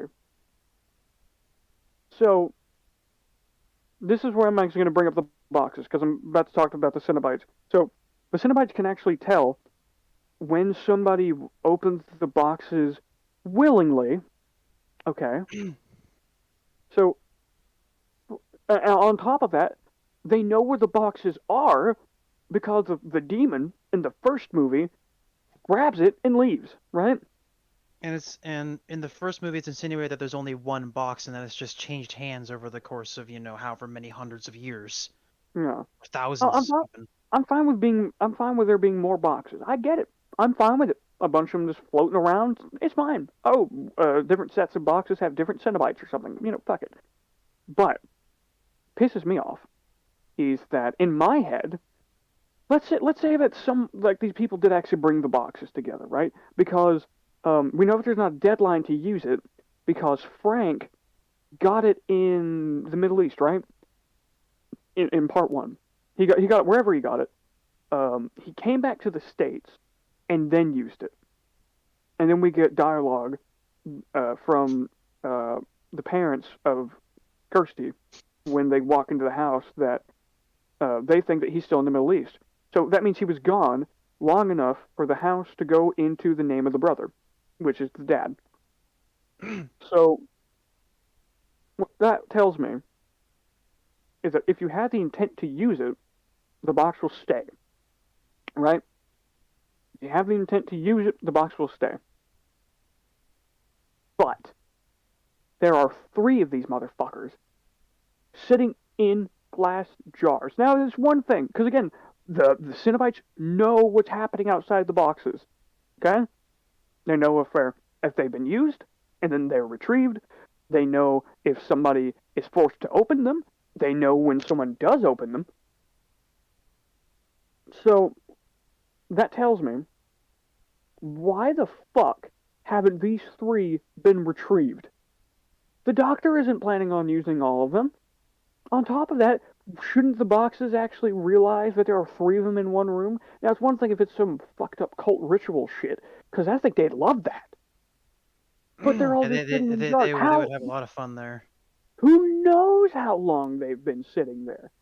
So at least one of them should have already been retrieved by now and then put back into circulation. But they're just not. On top of that, the doctor, for no fucking reason, the Dude, doctor don't you has understand? Inflation's getting crazy right now. You can't have that many boxes on the market. But somehow, someway, the doctor has the picture of Pinhead before he became a Cenobite. Which, when we do see him using it, which is the first scene we ever see for this movie, we actually do see that before he can even finish the basic opening ritual, right? Or the basic puzzle, might as well say.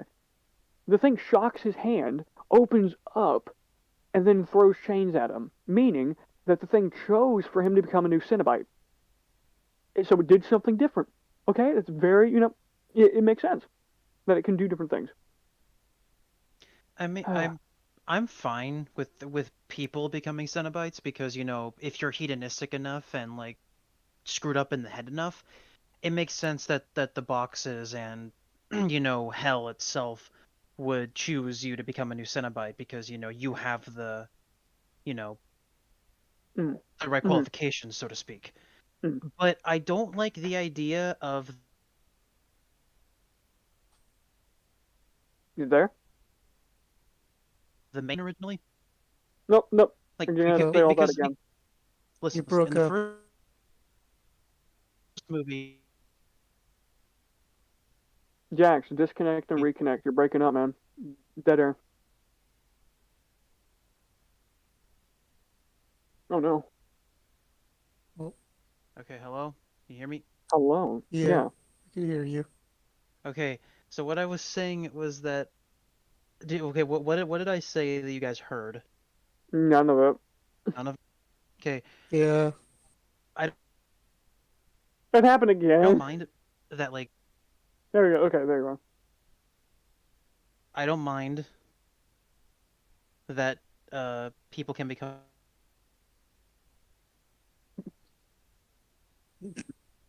Cenobites because if you're hedonistic enough. Yeah. Yeah. You were breaking up again. Come on! No, it's red now. No, I don't know Can you go what's to going on. phone Just data? continue. Screw my point. Oh, I'm sorry, man. Well, we got enough of your point to get what Well, you're yeah, getting yeah. at. They become, if they're If you're hedonistic hedonistic enough enough and and sinful screwed, enough, they become a new Cenobite. yeah. I don't like the fact that Pinhead is a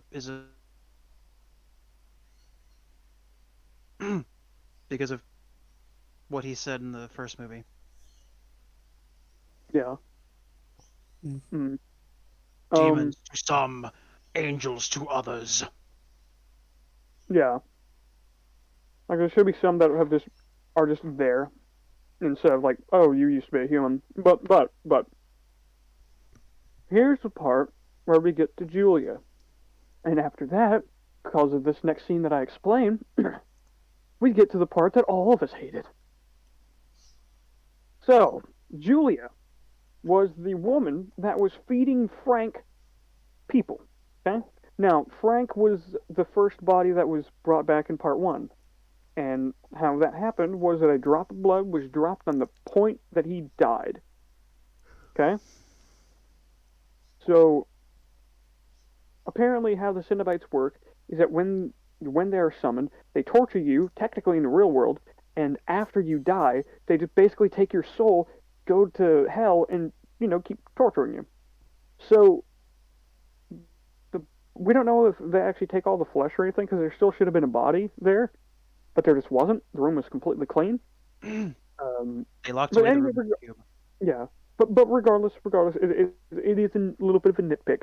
Regardless, Frank comes back to life in the sickest way possible.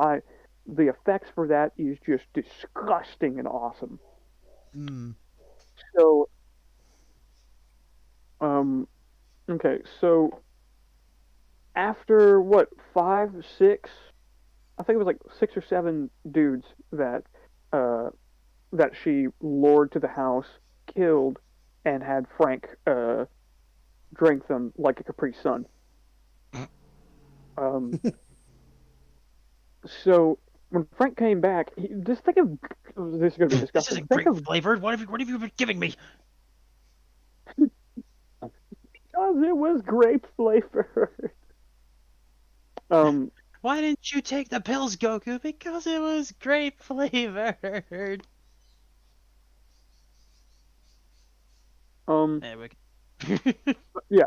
So, um, I'm sorry, you said Dragon Ball, and now my brain's going there. Okay, so he killed.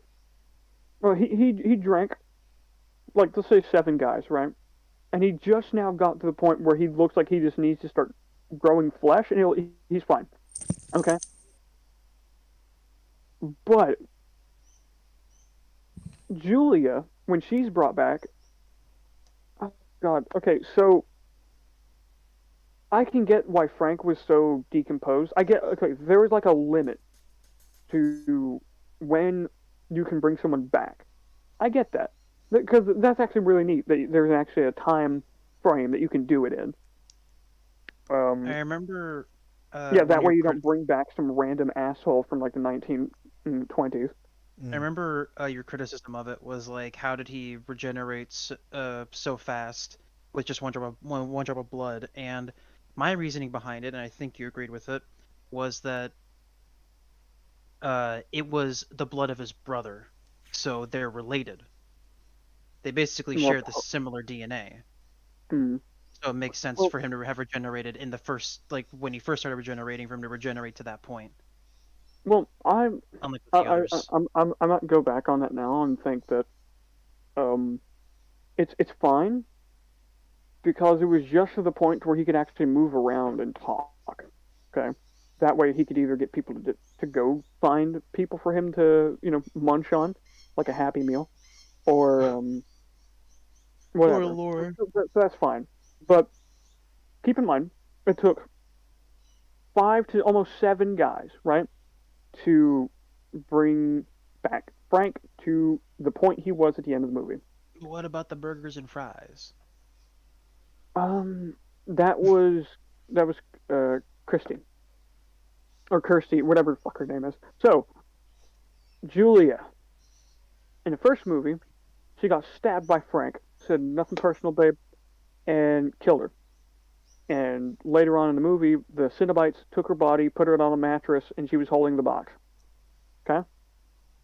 So in this movie, um, that is the spot that she died on. Okay. So Kirsty, being the smart one, before the detective leaves, says you need to destroy the mattress because that's the spot that she died. She can come back like Frank, and then there's like, oh no, she's crazy. Even though they found a body that was mummified, I guess they just didn't listen to her at all. Um, so the mattress is brought to Doctor Man's or head Doctor Man his house. But young Doctor Man, the one who is starting to like Kirsty, overhears that some shady shit's going down. So after work, he decides to break in to the good doctor's home and hide behind a curtain. And there's the mattress, and there's all the boxes and stuff. Like this is how we figure out everything. So the doctor comes back with a patient that we saw earlier in the movie. This man suffers from thinking that there's a bunch of bugs on him, right? Oh yeah, that whole And scene was. oh, dude, the effects for this scene is great. So he takes a stray jacket off of him, and you just see that this man looks like he just dug literal holes into his skin. It looks real. I don't know if they actually got a psycho to do this. If they did, holy shit. If this is fake, holy shit. Either way, I'm I'm pretty impressed. sure it is fake because I'm pretty sure doing that is literally several levels of illegal. What, the knife thing? The knife is fake. No, I mean like getting someone who's fucked up their body like that. No. Well, it depends on in what context, but using him for monetary gain. mm, but either way. So he tells the crazy man to sit on the mattress, and he hands him a straight razor, and the man just goes to town cutting himself up. But instead of what we got for Frank, where his body just reforms to a specific state just from a single drop of blood, um, instead, Julia is just comes out of the mattress like Freddy Krueger in part one, where he kills Jack Sparrow, where he kills Johnny Depp in part one, but in reverse because he comes out or she comes out.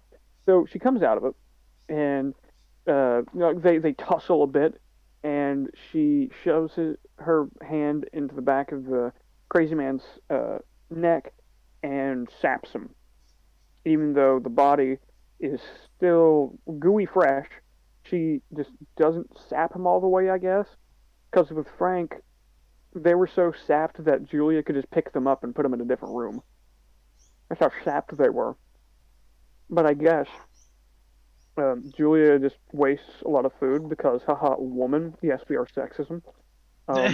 It might be Don't say that. Don't it- say that. well, we could always just make the joke of, haha, women are just so high maintenance, yo. Oh, that's actually a good joke for what's coming up. So Women so high maintenance, bro. For real, for real. we cut to her going into a different room, doctor following her, and young doctor leaving.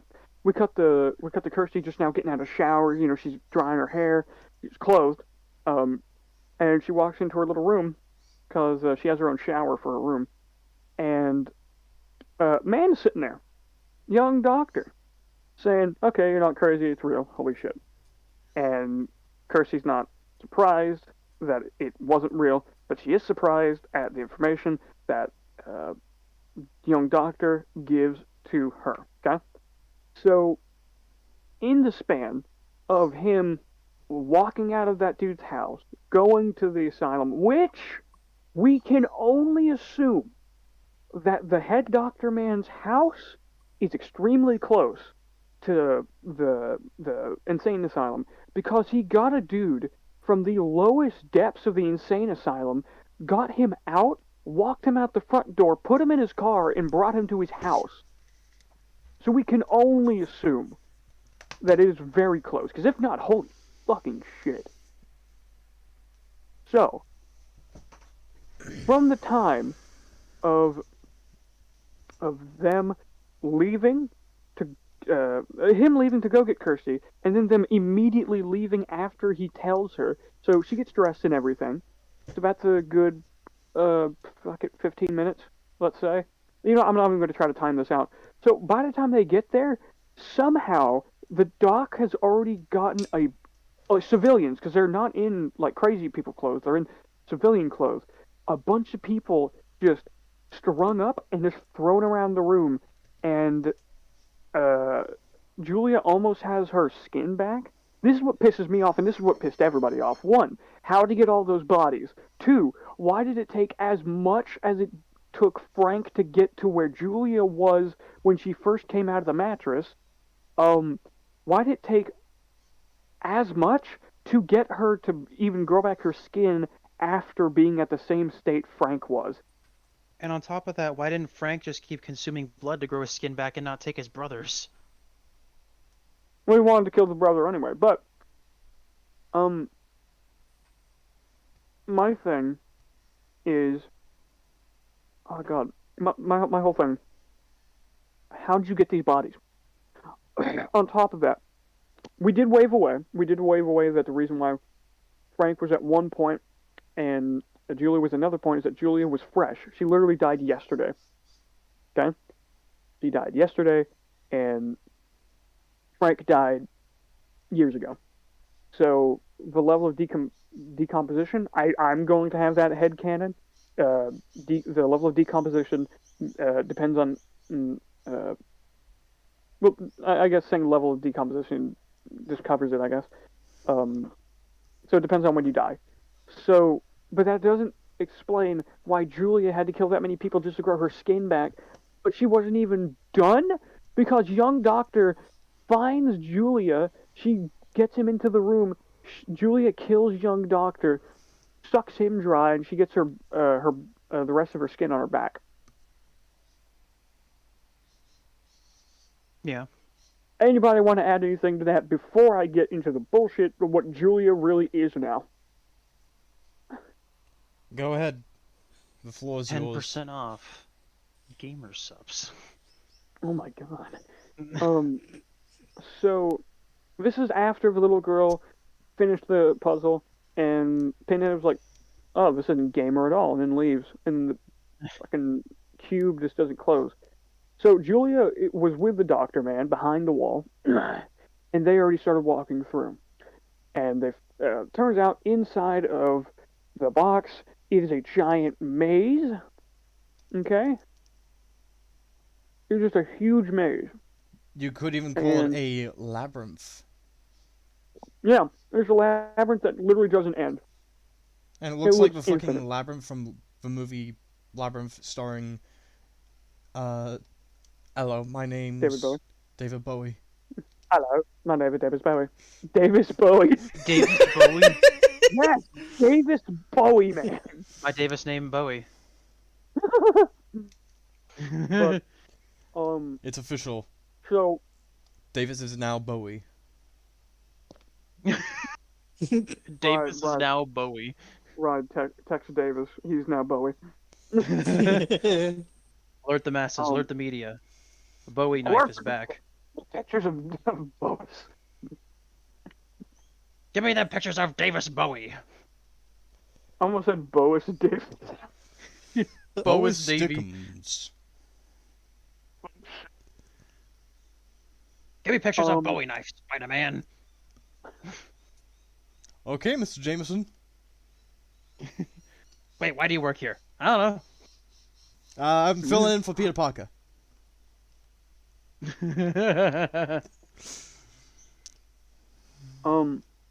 So, oh god. So, it turns out that, she brought the doctor there to become another Cenobite. But she's just a random bitch that died. So now she's apparently held in high esteem because in the center of this maze is a giant spike thing that is floating called Leviathan. It is a god, apparently, that she answers to, and the reason it's there is because of the whole world in it. So this movie's shit. So she basically spouts all this off to the doctor, and then she pushes him into a section that kind of looks like the box when it opens, like the top of it, and he starts getting cut up and everything, and he gets dragged down, and then we don't see him for a while. Kirsty finds Pinhead and the rest of them, and she starts fiddling with the box that is in her hand, and Pinhead has a really good line. Where do you think you will send us? We are already here. Why did I say that like Arnold? Yeah, that was a really good line. Where would you send us? We are already where we would be, or something like that. It's just great. It's a great line. We are already here, child. Oh, by the way, there is one bad line, and he says, "No more games, no more lies." It's like, lies? You're the ones that lied to her. She said she'd bring you Frank. She did, and you said, nah, girl. I want that cake you got. And then they tried to take her, and then she ran out of the house and closed the box. But, they're implying that she lied to them? Like, She didn't lie at all. Is this some? Oh, the reason Are we just like? Is this some sort of like weird ass fucking alternate universe sequel bullshit where the first it has to movie be. happened differently? It has to be. So, Jesus Christ. So, um, the reason she's here, the reason she went to go after another botch, is because she got a message, quote unquote, from her father, which is just written in blood on the wall that says, "Help me, I am in hell." And the reason she thinks it's her father is because at the end of part one, Frank rips off his brother's skin and wears it. And this figure is skinless. But when she gets down there, turns out it was Frank. And apparently, somebody that actually got away isn't under like extreme torture and suffering. Yeah, Instead, he's I pointed chilling this in out, his own hell. I pointed this out, didn't I? Where I was just like, Yeah. why isn't there a Cenobite just in there constantly for to torture him for the rest of eternity because he tried to escape? Well, we see his Yeah. hell, right? His hell is literally just like these women that are on like these light up pillar tables that just come out of like indentions in the wall, and they're just writhing under blankets. And he points out, talking to Kirsty, that it's like, look at them, they're on my hell. They promise eternity, but they never deliver. I'm just like, promise eternity? Are you saying that you want them to be loyal, Frank? No, he wants an eternal orgy. That's what he wants. He wants to indulge in the pleasures of the flesh, but whenever he tries to, have fun, they're never They just- there. They just disappear. I'm just like, okay, that is so mundane for somebody that pissed off the Cenobites.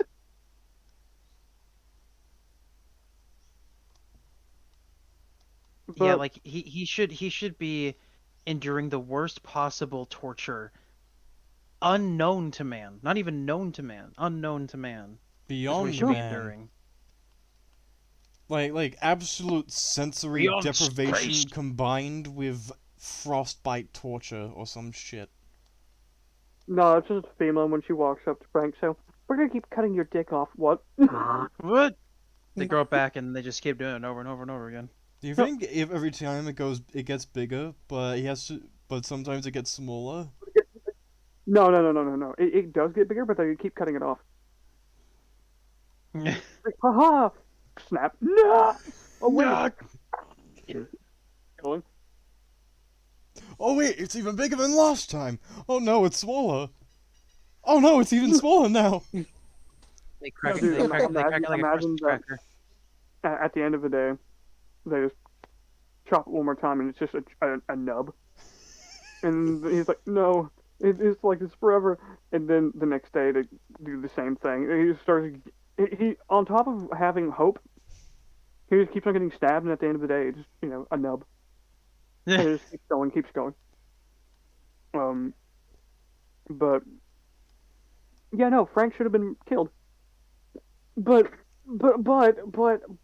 oh god, why is Julia an entity in the box now? She's not she's a She's not random even a person. Cenobite. She has a line, and she says, "That's why I was allowed to come back." It's like, are you saying that Frank somehow escaped in a way that doesn't only mean that he was brought back to the land of the it was not by my hand, but I was once again given flesh. Flesh. Flesh. Are you insinuating that the Cenobites looked at her and like, well, what is it? It's like a fucking The Sims symbol? Is that what it is? It's like it's above their head, and it's like, oh shit. So yeah, you're allowed to go back, but you have to bring someone back with you. It's like, like, oh, bitching, okay. Why would they send her back? Like, because okay, if Frank had gotten away at the end of Hellraiser 1, then I could see why she would be brought back, because it's like, your mission is to bring back the one that escaped us, something like that. Yeah. But no, she's just brought back to bring back some random doctor guy. you'd think that, like, since the box knows just about everything about the person that's using it, you'd think that they would have, like, succubi that would go in and like, hey, big boy, you want to come into this box with me? And it's like, yeah, sure. And, like, they go in. Like, that's how you get new Cenobites or just new people for suffering. But, like, no, apparently. This is really stupid. Oh, part 3 is retarded. No, y'all don't even know. So what you're saying is what you're saying is Hellraiser 1 is the only good one. It's all downhill from here. I think part 4 was okay. I can't remember. Well, from what I understand, succubi really like deals a little too much, so there's a fair number of chances that they're gonna fuck up. Well, I think, well, in context of this, because like, why wouldn't if she was brought back to, like lure someone in, then why isn't there like a whole cacophony of people like her, Yeah, Hmm. like incubi or apostles slash might as well succubi? apostles might as well say. Because, like, you get the Cenobites, those people are the ones that do the torturing. The box is what brings them there, but let's say there's not enough boxes to go around, because somebody's hogging them. So, and there's actual demons in the real world that move the boxes around. Why not have somebody that has another way to, because there are other puzzles later on in the other movies. So you could say that there are multiple ways to get sent to hell. Oh god, there's so many cool things you could do with this. Again, it is a really cool idea that you have somebody that knows about the boxes, that knows about the Cenobites, that has boxes. But, like, him having 3 of them still pisses me off. Because, like, why isn't there somebody retrieving them?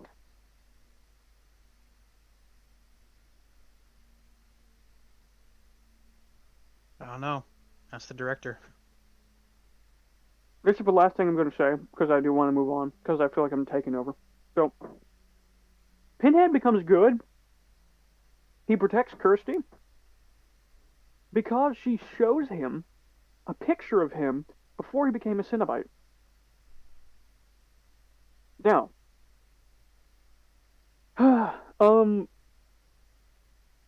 he doesn't even, like, turn good. Like, the Dr. Cenobite just comes in and it's like, oh, I'm gonna kill Kirsty.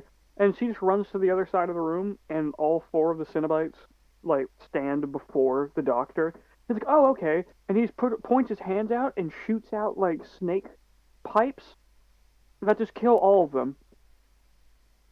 They don't even fight back. They just die.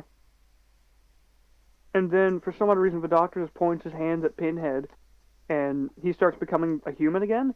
Then he grabs a knife off of his little belt thing, and then he, like, looks down. Like, he tilts his head down, but he stays looking at him like he's supposed to be intimidating. But then his throat just gets slit, and he just dies. Fuck this movie. Yeah. A very anticlimactic death for a horror icon at that. Mm-hmm. Hmm. Oh, at the end of the movie, when they're going through this is called Cenobite Doctor now, Cenobite Doctor's house. Apparently, the mattress is still there, covered in human blood. Why did they go through this house? We got It looks like they're moving someone in. guys. It We looks like got somebody's some moving. people watching the show. Oh. So Huh? Alex Poland says he should feel the worst torture known to man. First thing I walk in on. Haha. Yeah. Spoilers It's ahead. my We're boy. talking It's my about- friend. He's we're joined the talking about- stream. Welcome. This is the type of shit that we do. So, Welcome to shit show, fuckhead. so my You whole mean thing is like, fucko. okay, at the very end, it looks like these people are moving in, or these movers are moving things into the doctor's house. It doesn't look like they're packing things. It looks like they're moving in. because instead of like moving the boxes outside, it looks like they're all just being stacked like at the door. Cause like you can tell these things, okay? I guess they just didn't check excuse me, the house. Because the movie. Oh, by the way, Julia comes out of the fucking mattress and kills this guy. So she's just alive again. I fucking hate it. Well, actually, no, she doesn't do it. A pillar comes out of it, and the Asian man goes, "Watch your pleasure." He's a part of the pillar now. Oh God, I'm gonna point this one out because I actually forgot. So, at that scene Wait. when Pinhead finds what's her name, originally when they have that cool dialogue, when she's fiddling with the box, Pinhead snaps his fingers, and it becomes the same looking thing that is Leviathan. Okay, so he just alters the box. Okay, where she can't use it, but the little girl somehow figures out a way to do it and destroys Leviathan with a single box. I don't believe you. Your entire world hinges on if somebody can actually solve the puzzle. And one of the puzzle, it's a doorway, but it's also the thing that kills every single one of you. It is about as dumb as the mother box is being able to pull back all the enemies and armies of Darkseid in Justice League War.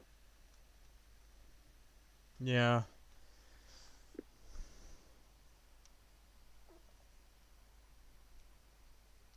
So now this is pod racing. Now this is mental gymnastics. But yeah, like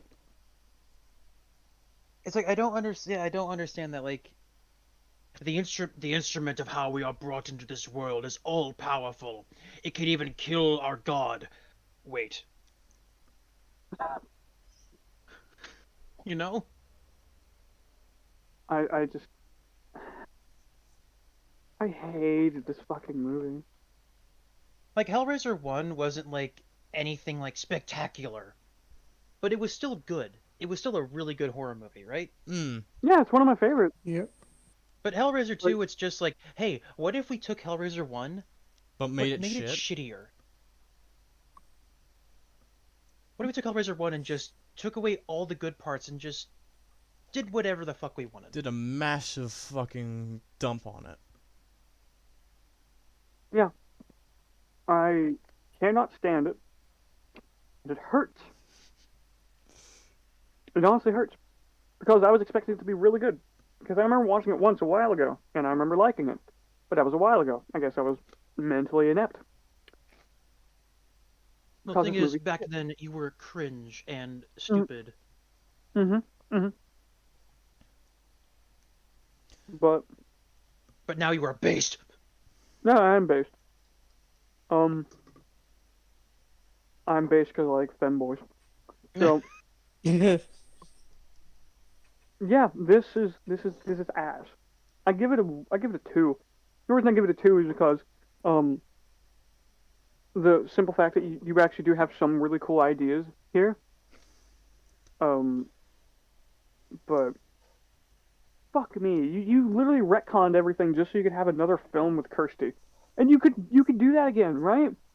The whole her being in the hospital, like she didn't have to be in the hospital. My question is, if you did want her to, switch places with the boyfriend and her get bonked on the head, and the house didn't set on fire, my question is, why the fuck is she in a mental asylum? Why did you send her to the nut house? Why did you send her to an actual, like, a hospital first?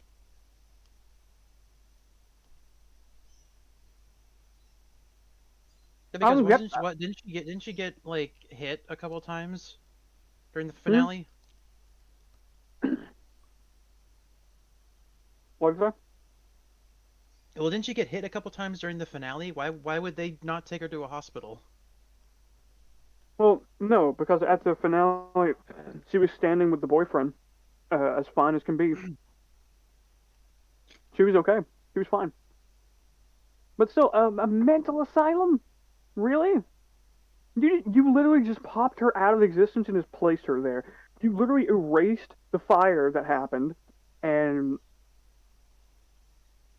fuck. Well, you see, it didn't fit with the story we wanted to tell. We need to make it for a modern audience. I'm kidding.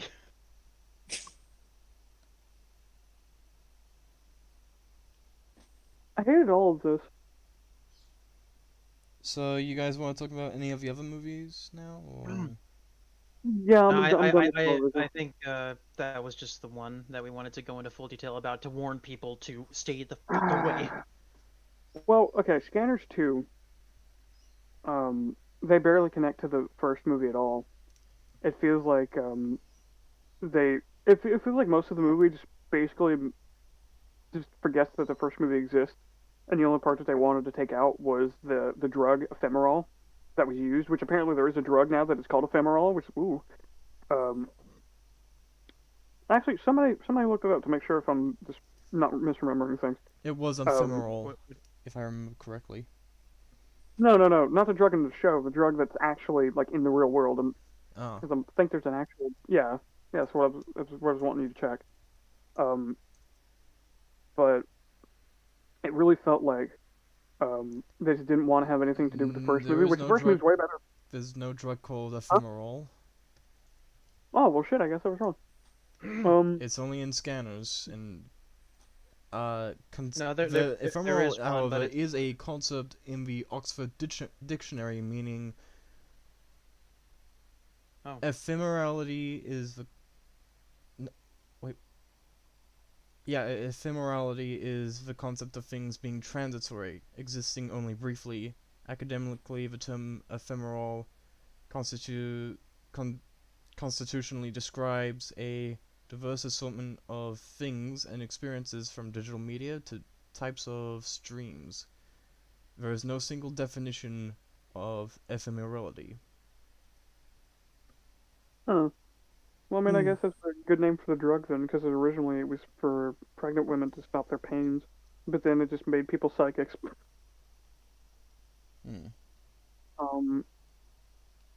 But yeah, it just felt like there's a lot of inconsistencies with the film. Like the crazy dude should have been killed um, in the alley scene because before that he was overpowered by this kid who has no training with his powers, and he's just now barely getting to know him. Which it actually makes sense why he's so powerful in that first scene, but it doesn't make sense that he's not that powerful in any of the other scenes, but he's the son of the guy from part one, who in part one was having a mental battle with Daryl Revick. Okay? It was a villain, which it turned out to be his brother. They were trying to stand each other. 1 second. I double checked the end of Hellraiser 1. The house does not collapse, but the interior does. Like some of it does, collapse. But the house itself is not fully destroyed. But it's still on fire, and when we see the house, there's no. Some of it is. It's not fully on fire. The hallway caught on fire, didn't it? Yeah, but just the hallway, not the whole house. Okay, but the room where the Cenobites were, that one caught fire, right? The one where they killed Frank. I didn't check that. I was just checking the very end. Okay, well hold on. What's the scene at the end where they're just standing at a bunch of spots that are on fire? Isn't that supposed to be like the house collapsed? No, they went somewhere else for that. Did they? They just wanted to get, I think they wanted to get as far away from the house as possible. And I can't say I blame them. Well, either way, the house shouldn't be in such a good state that we see. It shouldn't look that good. Because when they go through it, it still looks like it's in good condition. And regardless, Christy wasn't knocked out. She was perfectly fine.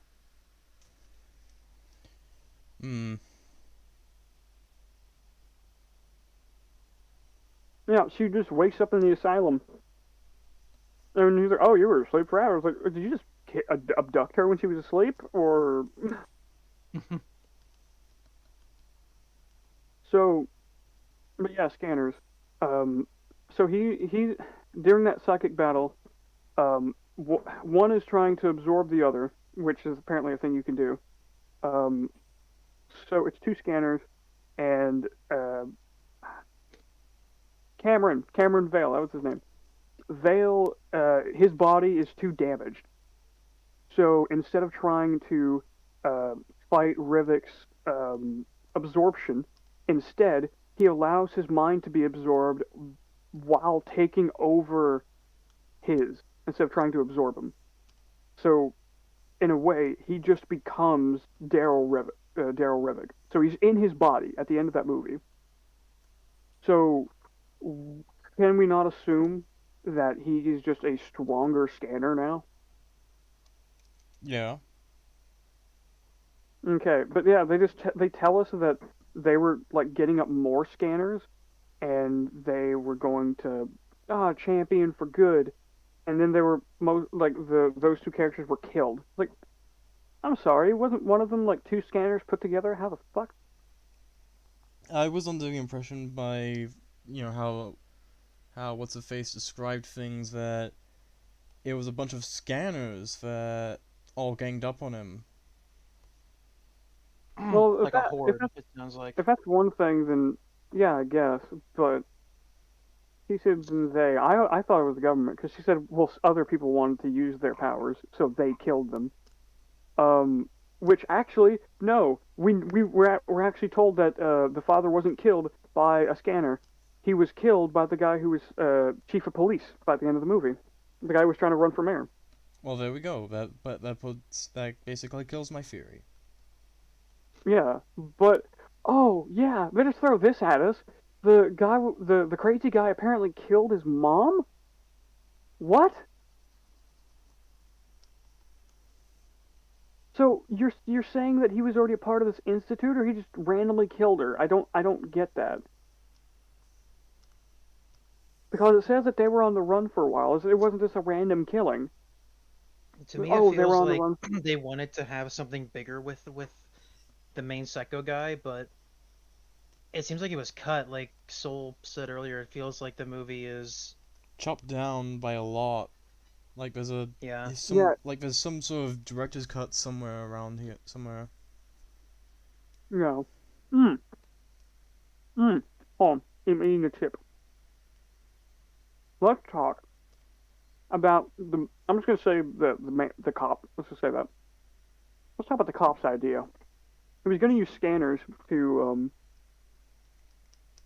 run the world to get crime off the streets A new and everything. order. Right? I will make a new order. New order. But at the beginning of the movie, he says that he can't use any of the other scanners because they're now on the drug that was used uh, in the first movie to suppress their powers. Um, Cameron didn't get addicted to it because he could actually control his powers quite well, but it is still a suppressant. But these other people who can't actually get a hold of their powers, um, I'm back, who can't get a hold of their powers, have to take the drug, and they basically become drug addicts that are killing themselves. So they're all dying, except for the psychopath and this new kid that just appeared. Okay, so the cop guy says that he wants to use the kid because the psychopath is too unstable.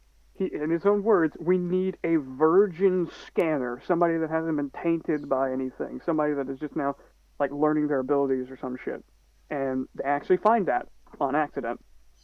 Um, so they get him, and he asks him to scan the mayor, but he doesn't tell him what to do. He didn't tell him what to do.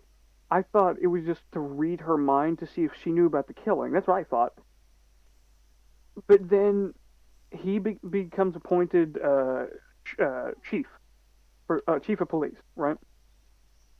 Uh, but why?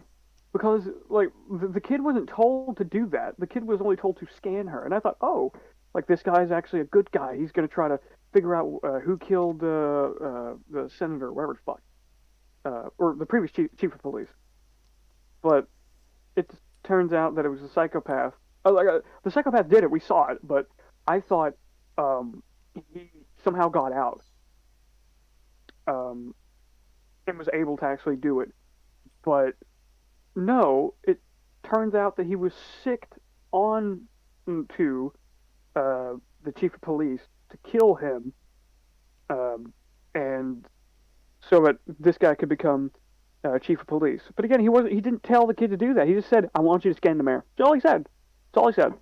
And I was under the impression that the whole time that he wanted the kid to have him become the new chief of police because of how he talked about the other chief of police, the other candidate, so to speak. I saw that scene as like he was pissed because like their whole thing might get the boot. But yeah, and then Psycho just pops up and he's like, "Hey, bud." It's like, "Oh, oh, okay, okay." And then he mentions, he's like, "Oh, have you ever scanned him? You should see it.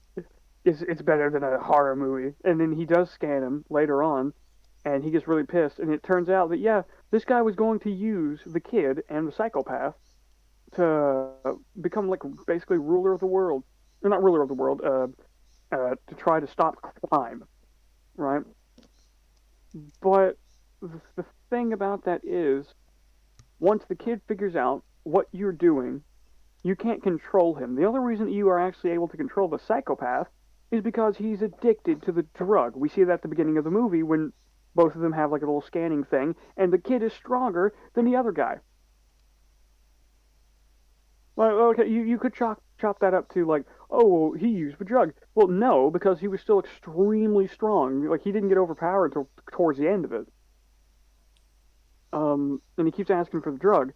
So after a while, I have a feeling. Sorry, I have a feeling that there's a cut scene that explains how the psycho got so much stronger. Like he's on a new drug that enhances the scanner abilities or something. Dude, well, yeah, that's the only way you'd be able to actually get him to do what you want because like, it's not permanent, and you're the only people that can make it. So, okay, without the kid, you will only get, let's say, halfway, because they get addicted and they start dying. Because you saw how they were; they look like cancer patients. They could barely walk, like they're just walking husks. That's all they've become. And this guy is addicted to them. He keeps on given them, and the reason he's given them is because he does what they tell him to do.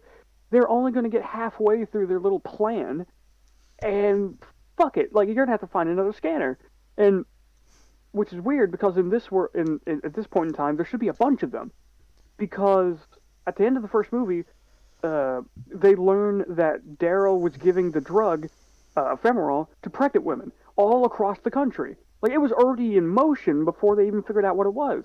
So there was already a bunch of unborn scanner babies that were just out there. We even see one. We meet one in the first movie. So where are all the scanners? They should be everywhere. It's like, oh, scanners are a myth. Fucker, they should be everywhere. It's like 20 years after the whole thing. There should be, like, one for every, like, I don't know, 30, 40, maybe 50 people. Yeah. And it was given to any pregnant person. That was the whole thing. And Daryl's whole idea was like, oh, there's going to be a new generation of scanners, and we're going to have an army, and we're going to rule the world. Half-baked idea, but still, where the fuck are all these scanners? But regardless, you told the kid, and now you can't control him.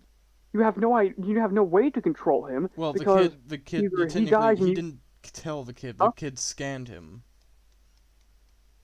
Well, no, that's the point. Like, okay, regardless, even if you either told him the plan or he found out or he scanned you, regardless, if he finds out anything, the entire plan is fucked. Because you needed the clean scanner to actually do the good, the basically over the counter stuff, and then you needed the psychopath to go and do the killings, right? Like you needed the clean scanner to be the front man while the psychopaths dealt with the dirtier business. Exactly, and there are 2 other scanners. I completely forgot about the 2 that were already drug addicts. Yeah, you thought I was But crazy, didn't you? Huh? yeah, but they like one of them looks like he's already at death's door. The other one looks like he's getting there. So in about a few months, like they're just going to be like the ones that are at the basement of the facility. They're going to be fucked. So what was your plan here? You have no like basis of anything. You have no long-term sustainable ideas for your plan. Exactly. You didn't even be like, okay, if you don't do what I say, we're going to kill your family back home. No, instead they already do that. So the only leverage that they have is his girlfriend, which got away and told the press what happened. Holy shit! This man's plan is ridiculous. Now, I'm fine with a villain that has a ridiculous plan, that backfires. I'm fine with that. You can have a movie like that. It's fine, but The movie thinks it's a it was lot smarter than it actually is, which is the problem. that's the issue. It hinges on Like the kid. Oh, sorry. at the very least, with Scanners One, it didn't take itself too seriously. It like understood what it was and what it was about, and it was like, well, let's just have fun with it. But with Scanners 2, it's like, dude, guys, the new order. You know, Hmm. Yeah. Yeah. like it takes itself too seriously. Like Scanners in the first Scanners movie, we get a scene of what's his face over the phone scanning a computer. It does get a little bit silly, but it does know when to take itself seriously. Yeah, like oh my god, the like by the end of that movie, the beginning of the movie makes so much sense. How do you mean? Because that like in the beginning of the first movie, we thought that those guys were just there randomly, like oh, scanner hunters. But then we learned that there's not a lot of scanners. There's only a few dozen, Yeah, at right? the time. Yeah, at the time there's only a few dozen. Most of them are dead, um, or they're part of Revik's group. Um, but we learned that the reason why he's just wandering around like he's fucking crazy is because apparently he's just been quote unquote on ice this entire time. Because Revik asks Cameron, what was his first memory? He goes, I don't know. He goes, what was your childhood like? I don't know. Who's your parents? I don't know. He goes, that is on purpose because they knew where you were the entire time. So what that tells me is that they basically just had him drugged up and just walking around aimlessly. Until they needed him. Mm-hmm. Which is when they, when a homeless man gets kidnapped in broad daylight, and everyone's like, oh, that's normal. Yep. Mm. Scanners is a really interesting idea. I love the idea. Of the first one, I love it. I It remember I actually might be better now that I think about it. I made a joke that the main character in Scanners 2, his son becomes Scanner Cop. And yeah, the Scanner Cop is actually a part of the franchise. I made sure to confirm that while we were watching the movie. Dude, The second one. I can't believe that that's actually like a part of it. We thought it was like, oh, Scanner Cop. Oh, it might be a coincidence. No, it's a part of it. We're like, oh my god. Yeah, because I remember when I was looking it up, I was like, Scanner Cop. I was really confused. Chances are it's probably gonna be on the level of 2, if not Samurai Cop. Hmm. But yeah, part 2 I just hated. There was barely. There's one thing I actually loved about it. I loved the fact that Cameron, before he died, taught his daughter a new trick, being able to basically mold the minds of 2 different scanners to do something from a long distance, and to basically control somebody and look through their eyes without them even knowing that they're even in their head. basically using them as like a data point Hang on, Well, guys. yeah, either a data to point or like an stream antenna, their powers through. like a drone. Yeah, exactly. Hmm. Yeah. Okay. What were you saying? So you remember how I just mentioned the scanner cop, samurai cop? Yeah. There's Yeah. a second one. Huh. In Hmm. 2015. Starring Tommy Wiseau. No. Okay. Oh no. Oh no. I am Samurai Cop. It's so beautiful. Let me introduce you to the new Joker. Ah! Greatest out of context thing you'll ever see. It's disgusting. Him screaming. Oh, and we got another comment from my boy Alex saying, "Me having never seen this movie, bro, is a point. Not gonna lie." But yeah, actually, watch Scanners 1. Scanners 1 is actually really good. The effects in it are really good. The action's really good. Oh, dude, the effects. Holy shit. The effects are Impeccable. fantastic. But the second one just feels like it wanted to be in the universe, but not actually deal with the stuff that happened at the end of the last one. Like the end of the Scanners last one was 2. like, yeah, Scanners 2 feels like they were told to make a second movie and they didn't want to. yeah, that's honestly what it feels like. Like they were like, Scanners 1 ended nicely, so I guess we're done. It's like, no, make a Scanners 2. Why? How long have we been recording? We've been on for about 2 hours and 30 minutes.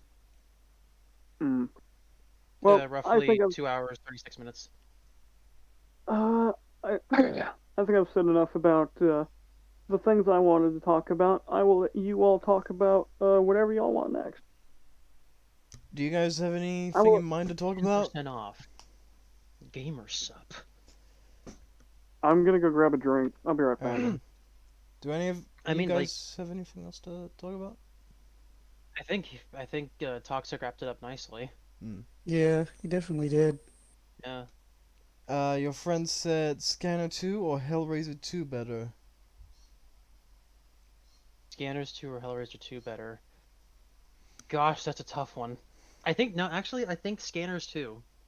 Hellraiser 2 was just like a retcon of the first movie. Scanners 2 at least actually expands on the story that the first movie had. And the ideas and the powers, like It the didn't do it expansion of very the powers well, of Scanners 2. but it was an attempt.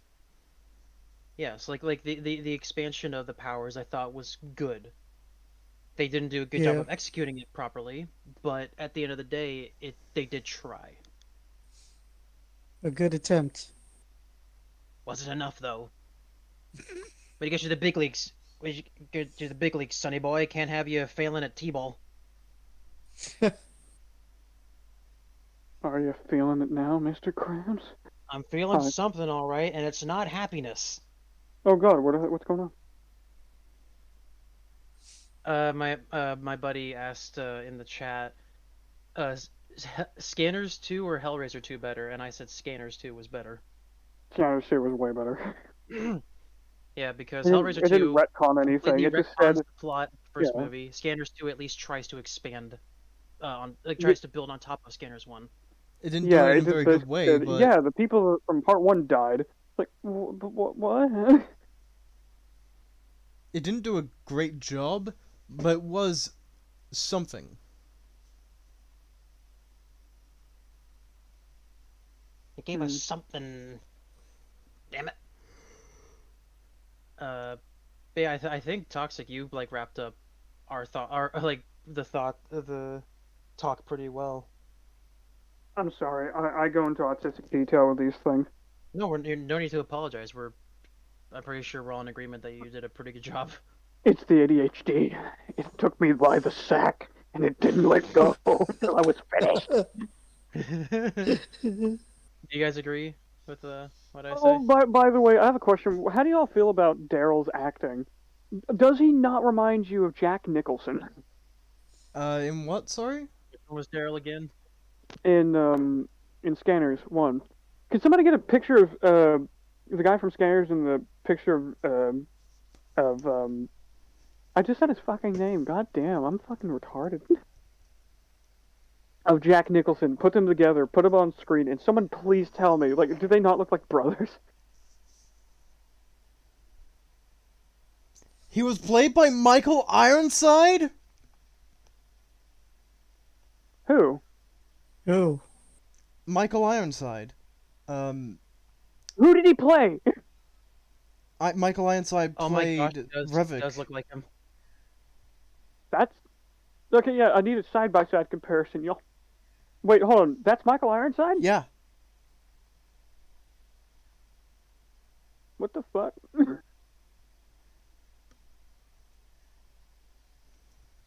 But either way, dude, his acting was great. You could tell that he had a lot of fun with it.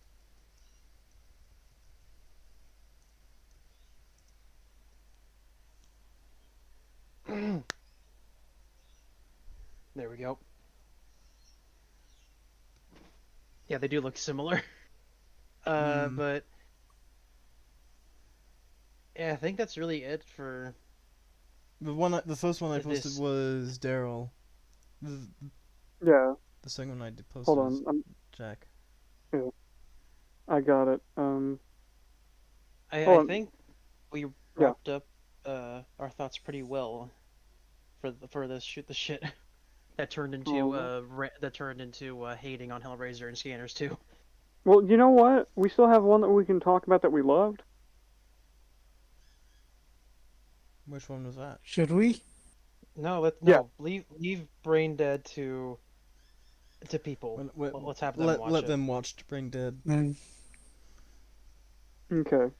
Anyways, Like I know I was saying Hold on. that. So, can you throw us up real quick? for what? Oh, the images. Yes, he- yeah, he- yeah. he I sent just them. sent a. Thank you. To show Side the by side. comparison. 1 sec. It's kind of scary. It's pretty 1-to-1. Yeah, and now it's wow. Rex. Daryl Rex. Like that scene where he was screaming. It was like, oh my god. And this is Daryl Revok. We don't talk about him. This is little brother Revok. We don't speak about this bastard. We don't speak about this Ah. tiny man with a tiny head and a tiny chair. This tiny boy. We don't talk about him. He's got the psychic power. Smack him with a pool noodle when he tries to scan us. It's like, no, you little bastard. But yeah, Smack him in the face. Michael Ironside and Jack Nicholson do look pretty similar. Holy shit. I think they're related. I don't know. Like distant Oh cousins. yes, he's my cousin. 4 times removed. 4 times removed. And no, it's not because he's a Okay. distant cousin or anything. It's because he's literally gotten kicked out of the family 4 times. I don't know how it works. You just hear a knock at the window, and you just hear muffled, "It's Revix! It's Revix family!" See, look, there he is again. Ranting and raving as always. Get out of here. You can't scan a gun, can you? You can't scan a gun, can you? Just don't look into his eyes and fire. That's how they get in your mind. Okay, Grandpa. I think you've had enough for today. Let's get you back to bed. I'm telling Tim you. Swimble. Tim Swimble. I'm telling you, you're big. I wonder if Grandpa's like, I have a slur for scanners. No. No. It's called Psychers. With a K. No. Stupid antenna people. Anyway. Them and their green ways. Anyway, is there anything y'all want to? Anything else y'all wanted? Oh, hey, y'all want to talk about? Don't go into the house. Want to talk about that? Not really. Let them watch for themselves. Just fair warning, Okay. not for faint of heart. Well, that also goes without saying for the rest of them, but you know, this one especially. Yeah. Ooh, For I got, some I of, got, a, for I got a some of question. these, it's not for the faint of heart in terms of what happens, and the others, it is not for the faint of heart because of how shit they are. Except for the good You know, ones. to be honest, I think okay. Out of the two runs that we've had, which is the worst movie out of all of them? Mm, I'd say Slithus. Slithus. yeah. Slurs. Second, yeah, yeah. What about the Like, hmm? because like even though Hellraiser 2 was bad, Slithus was just painfully Boring? boring. At least Yeah, Hellraiser 2 had stuff going on. With Slithus, it's just like, hey, Slithus hey, has hey, nothing. man, you ever heard of mud? Slithus is a nothing burger. Ignore it. yep. It's not worth your time. You don't get the patty, you don't get the lettuce, you don't even get the buns. You get nothing. You You get lose. nothing. Good Good day, day, sir. sir.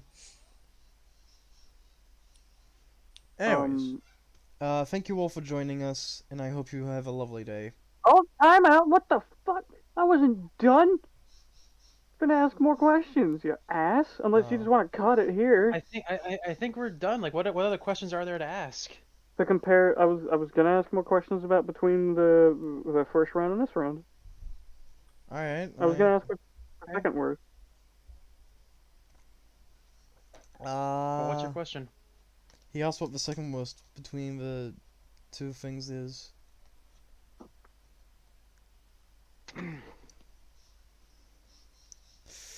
Well, what was in the first round again? The lighthouse, the exorcist. Um. Hmm. Oh yeah. Invasion of the Body Snatchers. Oh yeah. Invasion of Body Snatchers is new too.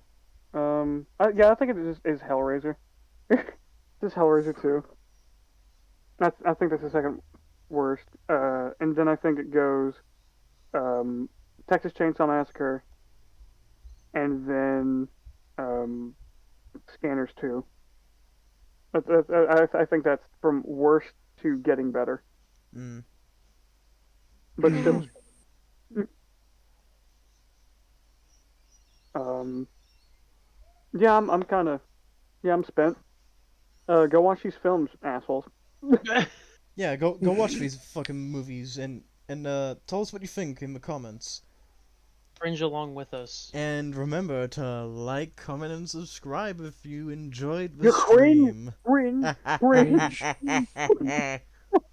Go to the Grinch, get ready for the cringe. And also, if you do wish to donate, we have a Patreon linked down below in the description. So thank you for your time, and I'll see you around. Well, we'll see you around. Until next time. Catch you around. Catch you later.